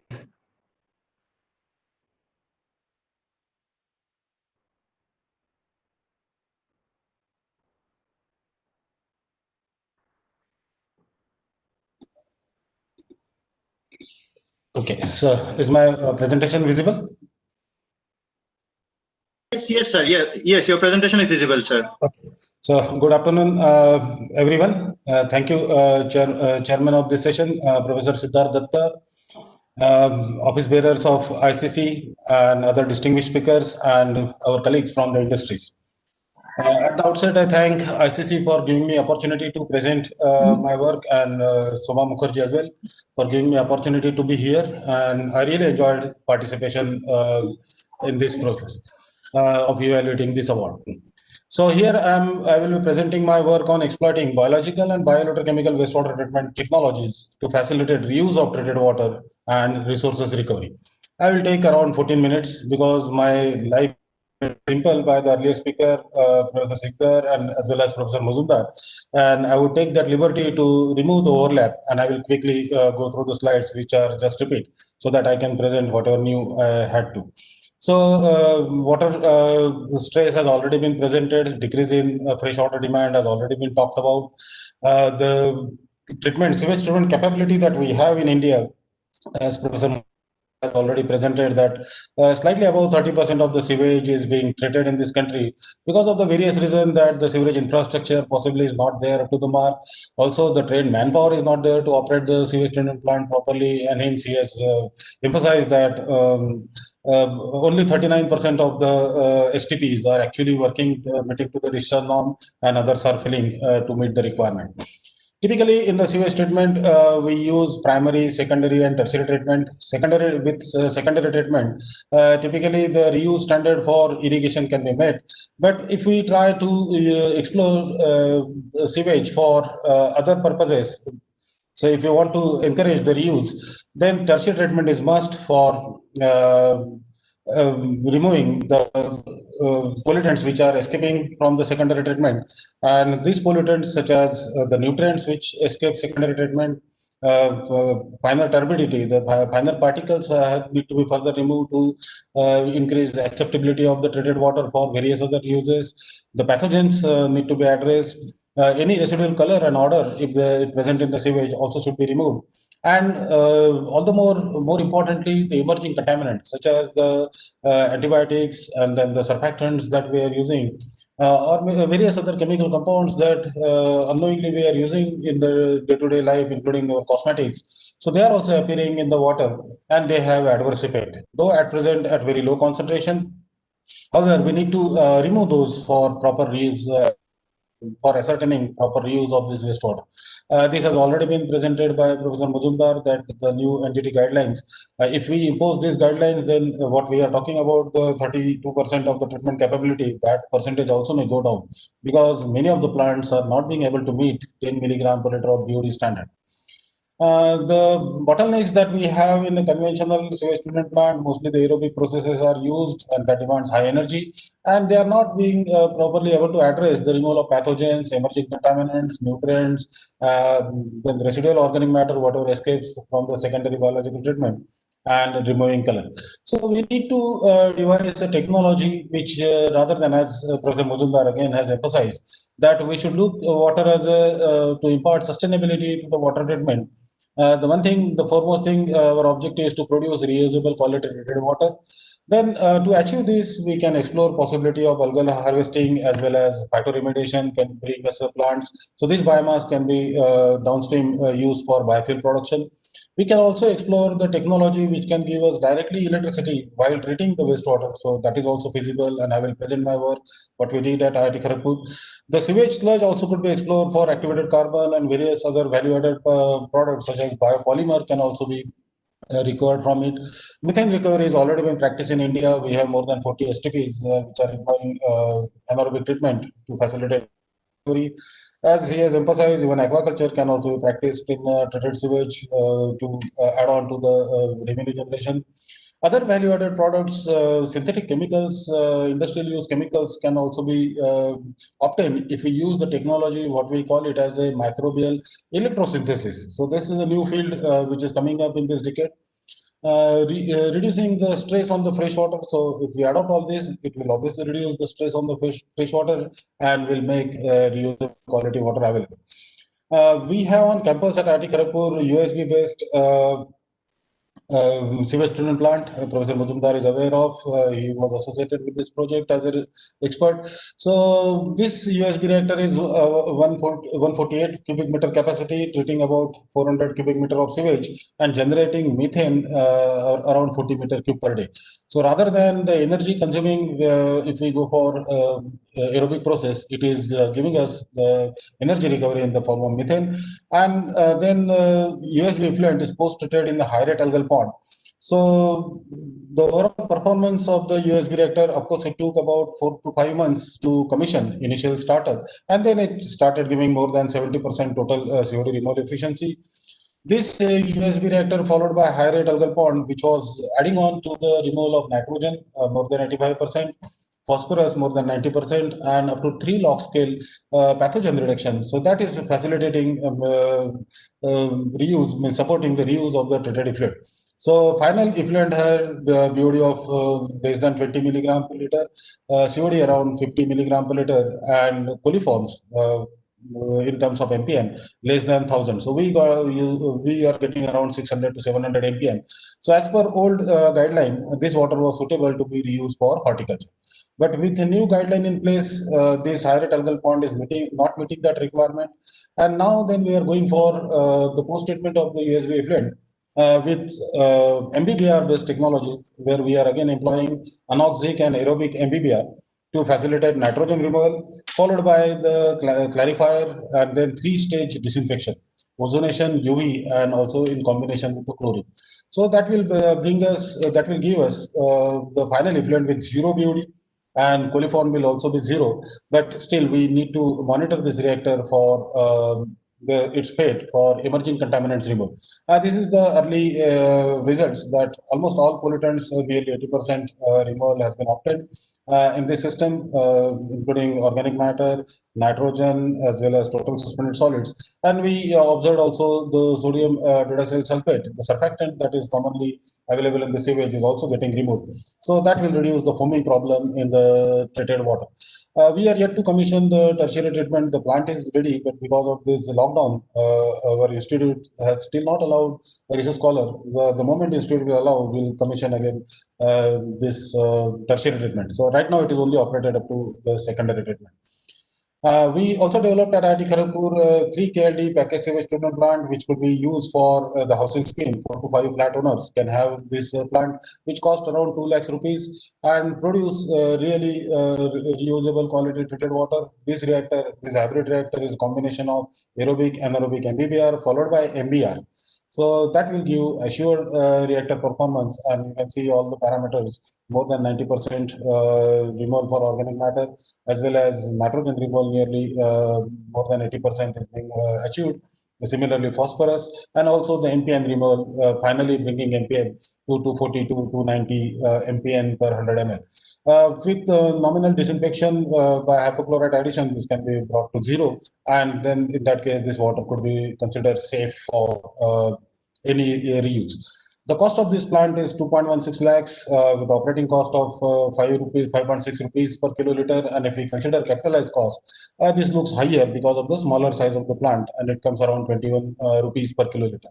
But if we scale it up to 1 MLD, then even considering the capitalized operating cost, This system will cost me, including disinfection, will cost me around 8 rupees per kiloliter, and this will be really attractive for the industries to exploit the sewage in this way, because I'm sure the industrial charges, though less in West Bengal, but in other parts of the state, they are 40 rupees to 50 rupees per kiloliter for the industrial water supply. So wherever it is acceptable, industries can come up with this option, so as the less revenue, less charges water is available to pay. And of course, the payback period of the plant depends upon the type of water tariff. The higher the water tariff, the payback will be less. Lesser the water tariff, it will have higher payback. We are expanding this concept again to full-scale treatment plant at IIT Kharagpur, and we are taking up, building up. Rather, actually, the plant is constructed, and maybe next week we'll start commissioning. So this is 1.35 MLD sewage treatment plant, again comprising of aerobic and anaerobic MBBR. MBR portion we have removed from this plant, and we are going for coagulation, flocculation, and sedimentation using lamellar clarifier, and then again 3-stage disinfection. So this plant is again expected to give me 0 BOD, less than 5 NTU treated water, no MPN, but we need to monitor the fate of emerging contaminants in this plant before we ascertain if the water is safe for drinking purpose. But still, I can assure, if somebody drinks water by any chance, nothing will happen to him. By 1 or 2 intake, nothing will go wrong. But the long-term intake, we need to examine, we need to characterize this plant of fate of emerging contaminants before we assure that this water is also suitable for drinking purpose. But other than drinking purpose, it can be exploited for any other reuse. I will be happy to wash my car even with this water and many others. Another interesting work that we carried out, managing the sewage generated from the toilet located in the remote area, which does not have access to the water supply and electricity. So we have developed a technology, what we named it as a bioelectric toilet. This is the microbial fuel cell based technology. What happens, the waste generated from the toilet is coming to the central chamber. So for easy understanding, I'm showing this photograph. So waste is coming to the central chamber, and then it is flowing through the peripheral chamber. The peripheral chamber is a microbial fuel cell assembly having cathode. What you can see here, the dark square is a cathode. Matching that, there is an anode inside, and these electrogenic bacteria are working for oxidization of or oxidizing the organic matter, and in a process generating electricity. We tried with different catalysts. So those who have interest, I can give them more details. We observed performance of the system for more than 2 years, and our experience says that if the organic matter loading rate is maintained below 0.5 kg of COD per meter cube per day, then we can get efficient with 15 milligram per liter of BOD, zero coliform, no smell, nitrogen and phosphorus also removed. So that way, this water is suitable to be reused back for flushing. So in a way, it makes it a water-free toilet. This is the electricity production over the season. The electricity that is produced is varying. Obviously, in the winter season, the bacteria have a low biochemical reaction rate, so little lower production. However, in all season, it is meeting the water quality norms, and this way, the water-free toilet and then the electricity generated can be used, as you can see in the photograph, for illuminating the toilet premises and the toilet cabin at night. So what will happen? It will encourage the fearless use of the toilet by ladies and children, because they are afraid of at the night time to go to toilet due to attack of insects and animals. So this way we can encourage. The water that we are using for cleaning every use of the toilet, maybe about 1.5 liters. So that water will compensate the water loss. So as a result, what will happen if initially we fill the overhead tank with the 300 liter? So this water will be used for flushing or maintaining cleanliness in the toilet, and on site it is getting treated. Then this treated water, we are pumping it back to the overhead reservoir using solar power pump. So this way, the water is completely recycled, no pollution is being released into the atmosphere. And also because of the anaerobic oxidation of ammonia and sulfide, there is no smell problem near the toilet. So multi-facet advantage that such toilets are offering. So another installation we had at NTPC Nepra campus near New Delhi, Greater Noida, that also was operated for more than 1.5 years successfully. And then we are looking forward for optimizing the performance of these bioelectric toilets as well as the treatment plants that we installed. Further research is on at IIT Kharagpur for working on to the automation of this technology so that a reliable system performance can be obtained, or online monitoring system and real-time control systems that we can install to gain better advantage of the system. And we look for the training manpower, proper trained manpower to be developed. And also we would like to explore possibility of installing such plants at any other places wherever the people have interest. So thank you very much, Chairman, and I hope I stick up to my point. I also thank my research group, the young scholars who are working hard to facilitate me this presentation. So thank you all of you. Over to you, Chairman.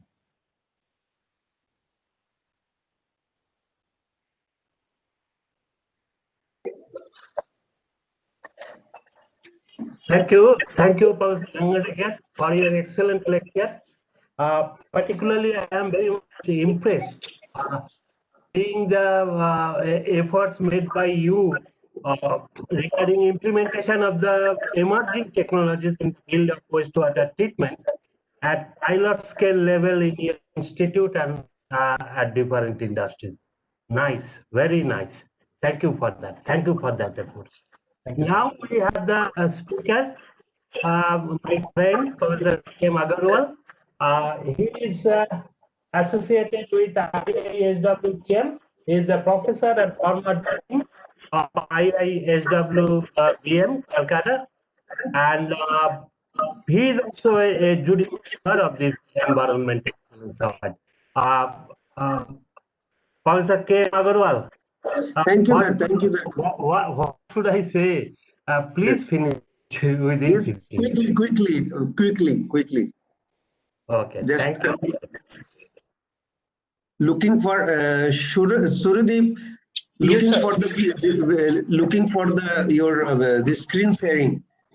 Yes, sir. It's at the bottom of the screen, like just it's not activated. Start video button. It's not activated. It would just get activated in that case, sir. Yeah.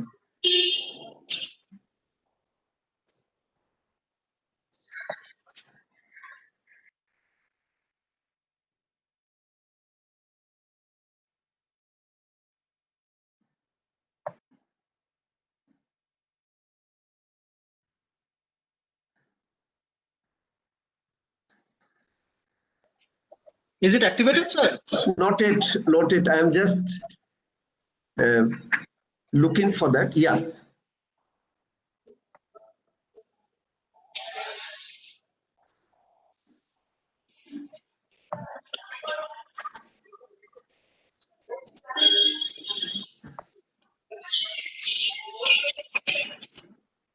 My screen is visible? No. No, not yet, sir. Not yet. But I have clicked that. Yeah, after clicking that, from there you have to open that file, your presentation.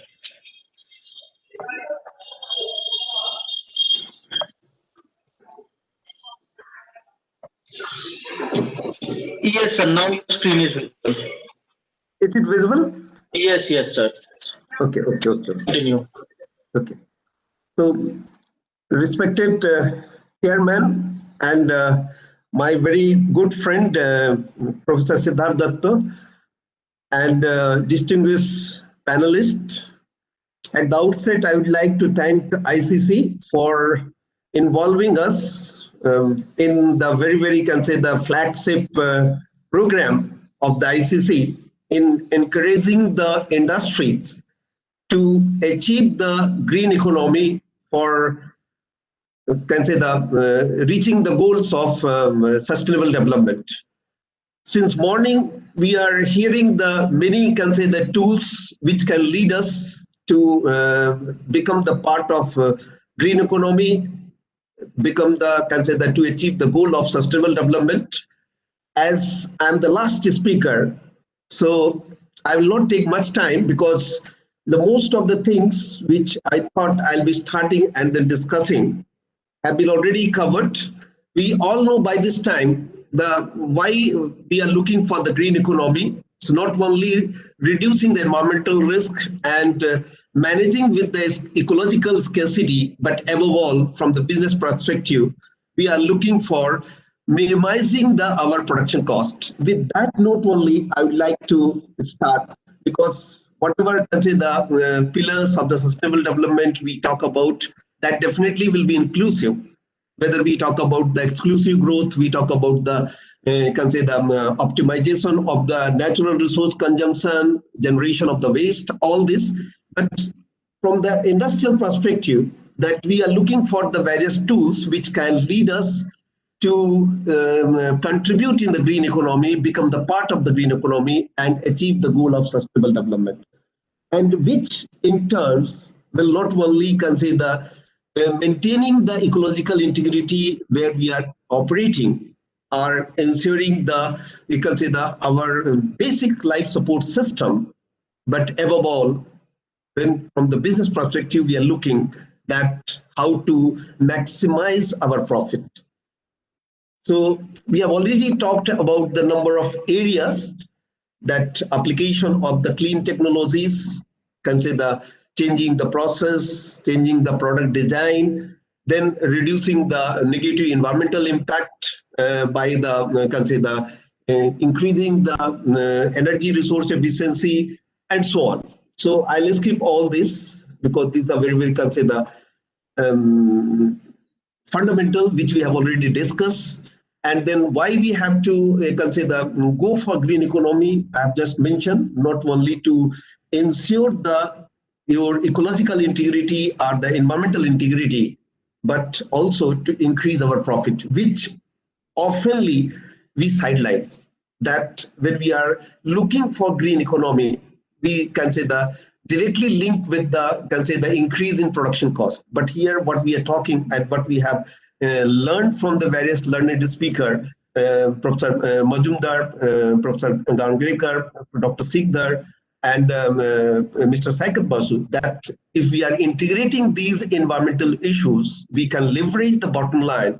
We have seen that for the various industrial applications, maybe up to 80% of the water resource, freshwater resource consumption can be reduced by exploring the possibilities, by adopting the innovative technologies. We can go for the recycling and reuse.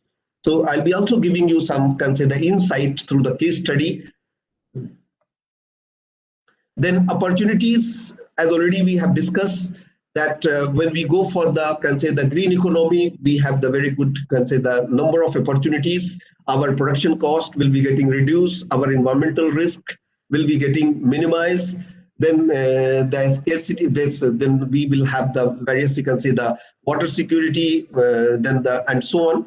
And as you know that this water has become the very, very important issue, as even Mr. Saikat Basu was mentioning, that if you set up the plant, say, for example, if we talk about, say, the thermal power plant, and which has been set up, say, in the Maharashtra, and now the regulatory agencies are insisting that your water consumption per unit of the power generation should not exceed more than 2.5 cubic meter per, you can say, the megawatt of the power generation.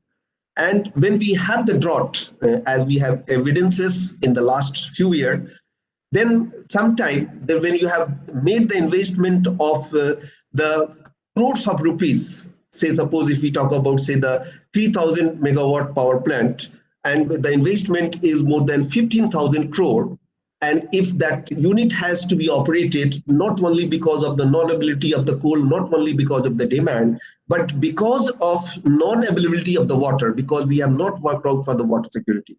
We have not worked out for, can say, the recycling and reuse of the water. We have not worked out for the recovery of the water. As a result, we have to, can say, pay the cost in terms of the keeping our units underutilized. So this was the, can say, the masses which we can take. And as by this time, we have already, can say, understood very clearly that when we talk about the greening the economy, there are the number of sectors which industry can work out. Definitely the number one is, it's not on the basis of the priority, it depends on your resource consumption. If you are the water intensive industry, then definitely you have to talk about the water management. then definitely the land resource management, and what I'm going to little bit emphasize, but definitely that I don't know how much the time will permit to take you the insight of that particular issue, the waste management. And when we talk about the waste management, wastewater is also one type of the waste, but here what we are going to confine, that is the solid and hazardous waste management. So I'll give you some case study where I'll show you that by recycling and reuse of the water, your waste, that is the solid and hazardous waste, which most of the time we overlook, we can reduce the production cost starting from, I'll give you some case studies, starting from the 7% to 41%. You whether believe or not, but I'll just show you some detail, can say the estimate, how we have worked out. Then definitely we have to learn about the renewable energy, green building. All these are the major 6 sectors which have been considered when we talk about the greening of the economy. And Professor Alok Mukherjee has in beginning already mentioned, and the Sudip Banerjee also had mentioned, that when we talk about our conventional economy, linear economy, which we call as the take, make, dispose, that is the step-by-step plan, because we are just taking the resources, going for the industrial production, using this, consuming that, and disposing the waste. This particular here the waste generation is more than the wastage of resources is considered in excess.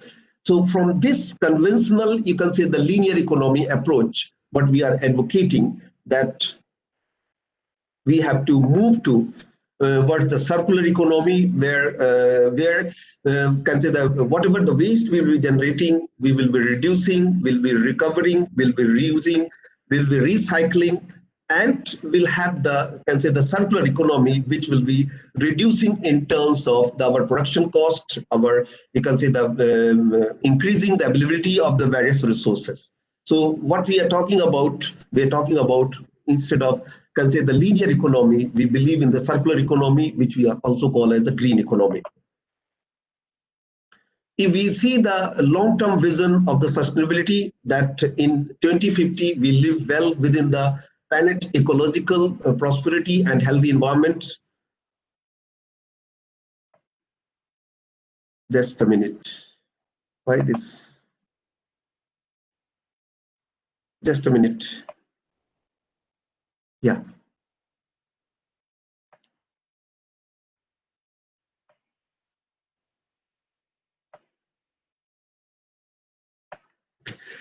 So if we see the long-term sustainability vision, as already we have discussed, that by 2050, it has been predicted by the 7th Environment Action Program of UNEP and the other European Union agencies, that if we have to consider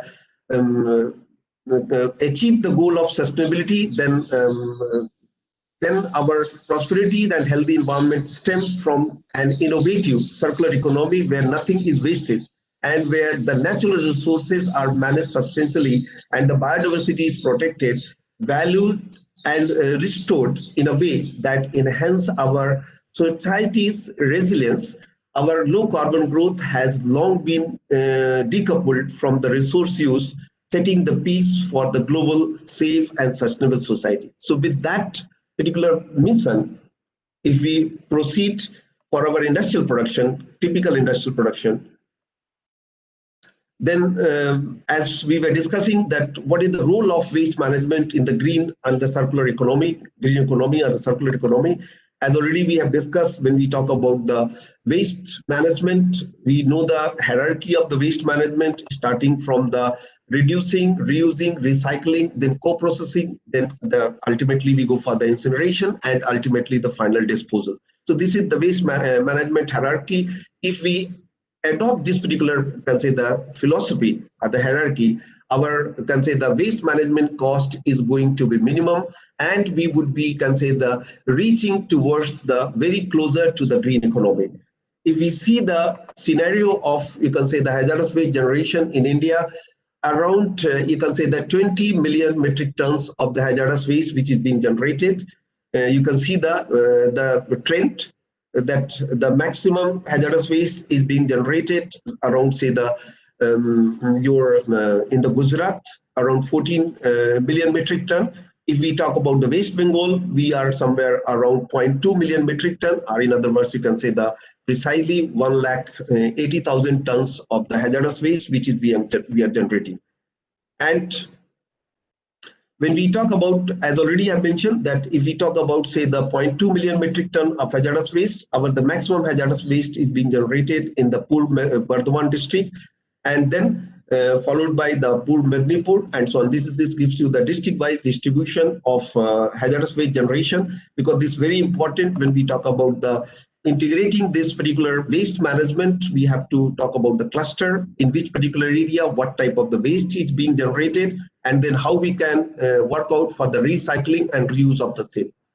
And then if we talk about, say, the your category-wise hazardous waste generation, then out of this 0.2 million metric ton, this I wanted to here highlight that only 20% is landfillable waste. Balance 80% we can use for, say, the product use, starting from the recycling, reuse, and then co-processing. And then also, if after the partial treatment, we can go for the whatever the incinerable waste is there, that can be used for the co-processing in the maybe cement industry or in other furnaces.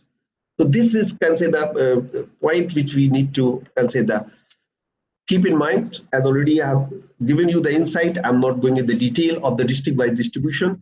And when we talk about the status of recycling of hazardous waste as of now, that out of the total recyclable hazardous waste which we are generating, only 50% of hazardous waste we are recycling as per the 18 and 19 data, and 50% hazardous waste we are still, instead of the recycling, we are ultimately sending it to the TSDF, common TSDF facilities, which is the unproductive use of recyclable hazardous waste. So that we need to work out. And then in addition to that, in spite of having the good number of recycling facilities for the, you can say, the recovery of the lead bearing waste, zinc bearing waste, then the oil and waste oil, and also for the, let's say, the copper bearing waste, we have the number of facilities as per the West Bengal Pollution Control Board. There are the 100+ recycling units have been established, but we have visited while developing the benchmarking on the basis of the material balance study, which have been, desired by the NGT, and under the directive of the Central Pollution Control Board, we have been involved by the West Bengal Pollution Control Board under the leadership of our Honorable Chairman, Professor Siddharth Datta. We are trying to develop the environmental benchmark of the hazardous waste generation by using the material balance. The study is on the way. Hopefully by this year we'll be completing that.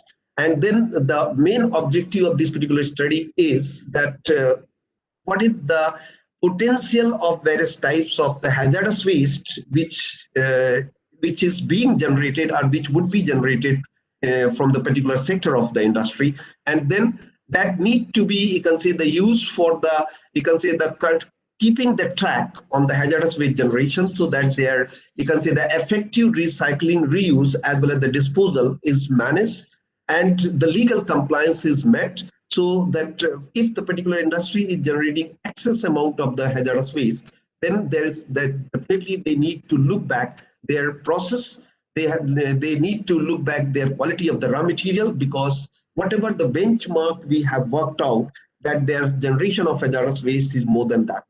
So this, you can see here that there are the various options that what we have found during our field study, that as per the Central Pollution Control Board norms, there are around, you can say, the 39 standard operating procedure for the recycling of your hazardous waste. As Professor Majumdar was also mentioning, that if we have to recycle the treated wastewater, we have to follow the certain guideline. So that, and again, there is the debate, definitely the NGT has recently amended the guideline. Likewise, here also, we cannot, you can say, the reuse or the utilize the hazardous waste until unless it's conformed certain standard. And then again, the recycling or the utilization of that particular waste should be as per the standard operating procedure which have been already considered set by the Central Pollution Control Board for handling the 37 types, 37 types of the hazardous waste in our country. So this again gives you the status of hazardous waste which is being processed, and this gives the status of utilization of hazardous waste in India, and this gives ultimately the status of hazardous waste disposal, recycling, reuse, and co-processing in the India. So you can see that, as already I have mentioned, that if I talk about, say, the West Bengal, that out of the 53% of the recyclable waste which we are generating, only 50% of that, precisely if you say that, so around 90,000 tons of the recyclable hazardous waste we can say the generating, whereas only can say the 45,000 tons have been recycled by the hundreds of recyclers, and we have interacted with them while developing the benchmarking with them. What they said, there is a, can say, the poor infrastructure, and there are the other, you can say, the limitation to collect the your recyclable hazardous waste from the various industry. So that need to be, you can say, the strengthened, so that your recyclable waste reaches to the authorized recycler, so that we can have the productive utilization of that particular waste. So based on that, we have developed one, can say, the case model, where we are, can say, the utilizing the sponge iron waste, which is basically the coal char and the waste gas. And this utilization of this waste gas and the coal char, which is the one of the, can say, the fuel, will reduce the production cost of the, you can say, the pig iron by 17.72%. Similarly, the slag which is being generated in, can say, the induction furnace, if we are using this slag in the cement industry, so then when the slag-based cement, which has got the more load-bearing capacity, the production cost is going to come down by 38.61% to 41.61%, depending on whether we are talking about the mother cement plant, where the clinker is being generated or manufactured there itself, or the clinker is being imported and then transported to the distant place where the cost is going to be higher. So definitely the production cost is going to be, can say, the reduce even more than your on-site consumption of the clinker. So that's similarly the blast furnace gas, which we can clean after cleaning, we can use for the captive power generation, so that the pig iron production cost can reduce by 10%. So likewise, you can see that if we are aiming for the greener economy, then we have to have the integration that one particular waste can be act as a resource for the another industry. And then similarly, as we were discussing, your coal-based thermal power plant 5S, when we are mixing with the cement that we call it the PCC cement, then again here the production cost is coming down from 28 to 31%. So this gives you the real insight that how you can reduce your production cost to achieve the greener economy. And with that, we can hope for the greener future, that by integrating the circular economy in the practice with the green economy practice and implementing into the industry business model, as we discussed, this could be the new standard that will lead us to the right solution and updated GDP and the sustainable future. Thank you very much. Thank you, Agarwal, for excellent lecture, starting with the definition of the green economy to various aspects of the sustainability. As we know that many dimensions. Social issues are there, social dimension, economic dimension, environmental dimensions are there. There are different elements within these dimensions. You have explained all these issues, particularly the hazardous waste generation, is disposal, it's reuse, it's recycle, etc. Because you have a very good experience about it. And once again, thank you very much. So, thank you, sir. Thank you. With all this, on behalf of ICC and on my personal behalf, I I thank all the learned speakers for their excellent deliberations and contribution to this technical session. Thank you all. With all this, I hand over.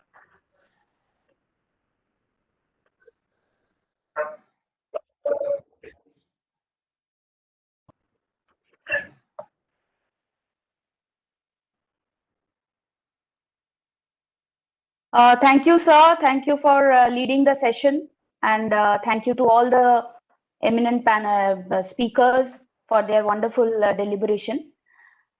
We have now come to the most interesting, rather awaited part of the program, which is the announcement of the Environment Excellence Awards. So I will just take you over to the award.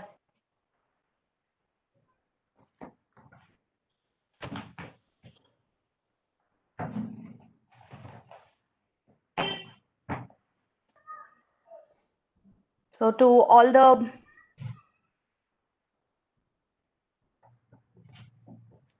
eminent panelists, all the companies who have applied for the awards, first of all, I would like to congratulate each one of you for doing such wonderful work, even in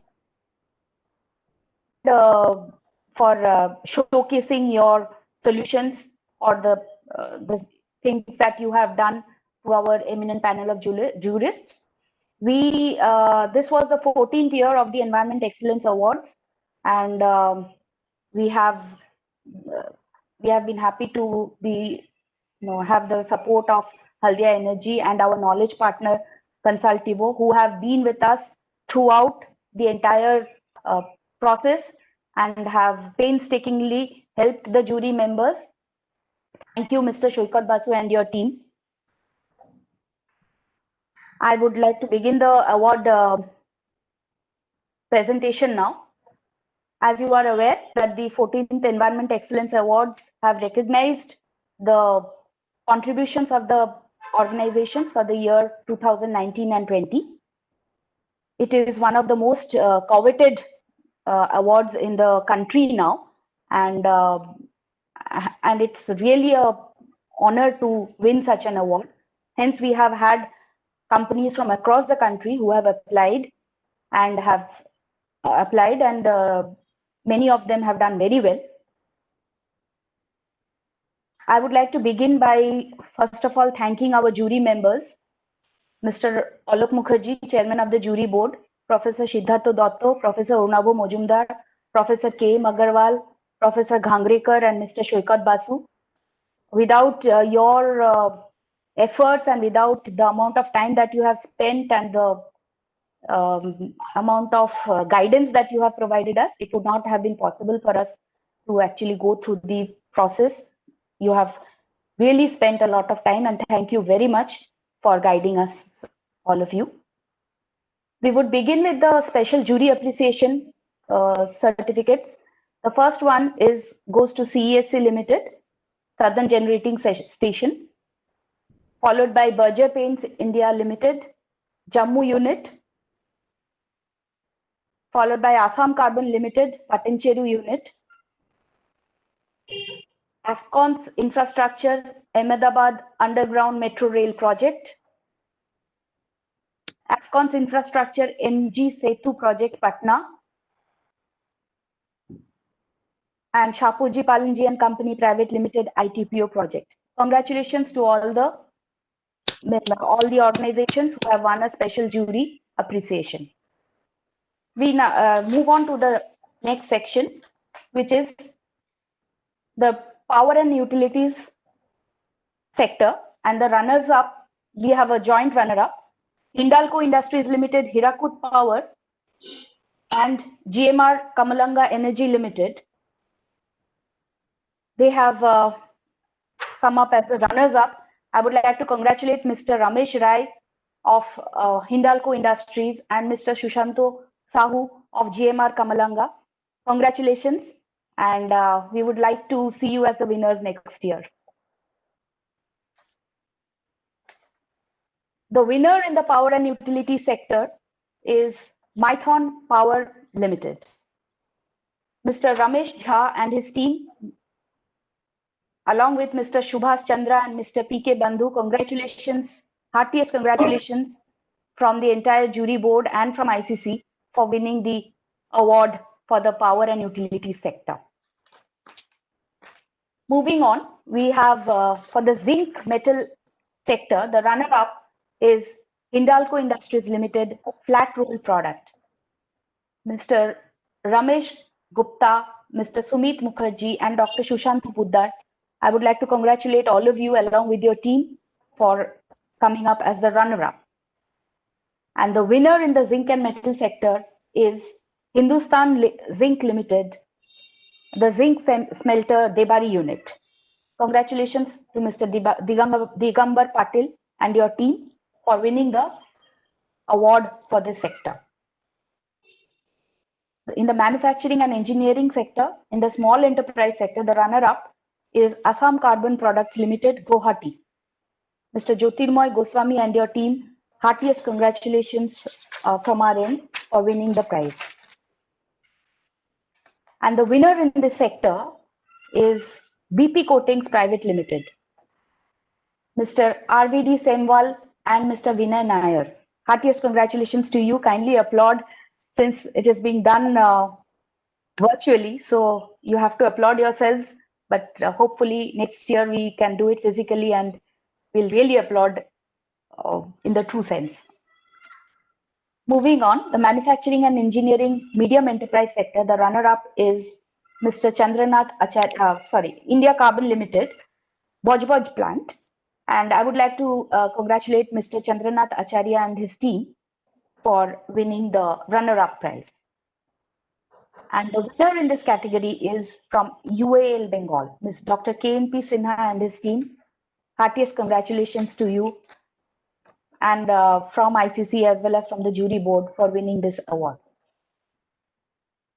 In the manufacturing and engineering large enterprise category, the runner-up, we have a tie in the runner-up. They are Ultratech Cement Limited, Unit Birla White, and ITC Saharanpur. Mr. Alok Nigam and Mr. Sharad Gupta from Ultratech and Mr. Balkrishna Arora from ITC Saharanpur. Congratulations to you and your teams for doing excellent work even in this difficult time. In the large enterprise category, the winner is Berger Paints India Limited. Congratulations, Berger Paints Unit Assam. Mr. Arun Karthik Krishnamurthy, Unit Head, for this excellent work and for impressing our jury to win the large enterprise winner category prize in manufacturing and engineering sector for the 14th Environment Excellence Awards. Moving on, for the chemicals and petroleum sector, the runner-up is Reliance Industries Limited, Jamnagar unit. I would like to congratulate Mr. Prashant Gogate and his team from Reliance Unit Jamnagar for winning the prize. And the winner in this segment is MCPI Private Limited. Congratulations, Mr. Sujit Basu and his team from MCPI for winning this coveted prize and for doing excellent work during the year. Moving on to the construction and infrastructure sector, the runner-up is Afcons Infrastructure Limited, Kolkata Metro Rail Project. Mr. Sumon Pal and his team, congratulations, heartiest congratulations from all of us here. And please applaud yourselves. You have done excellent work and have been adjudged as the runner-up, while the winner is Shapoorji Palanji and Company Private Limited, SAU project. Mr. Shailendra Ajri and his team, heartiest congratulations once again to you and your team for being adjudged the winner in the construction and infrastructure sector. This has been a very good effort on your part and you have really impressed our jury for winning the prize. We come to the last segment, which is the services sector, and the winner is TCS Limited Yantra Park project. Dr. Lakshmikant Naik and Mr. Tushar Vase, congratulations to both of you and your team for doing such wonderful work and for impressing our jury. You have been adjudged the winner in the services sector category. So that brings us to the end of the awards announcement ceremony. Thank you. And although it has been a difficult year, but we have all been resilient and we have all come back as winners. So wishing all of you a very happy and prosperous and safe new year. Let's come back again next year with more hope and more and a better world. Thank you, and thank you to the jury. Thank you to all the speakers and panelists, and to all the attendees. Thank you very much.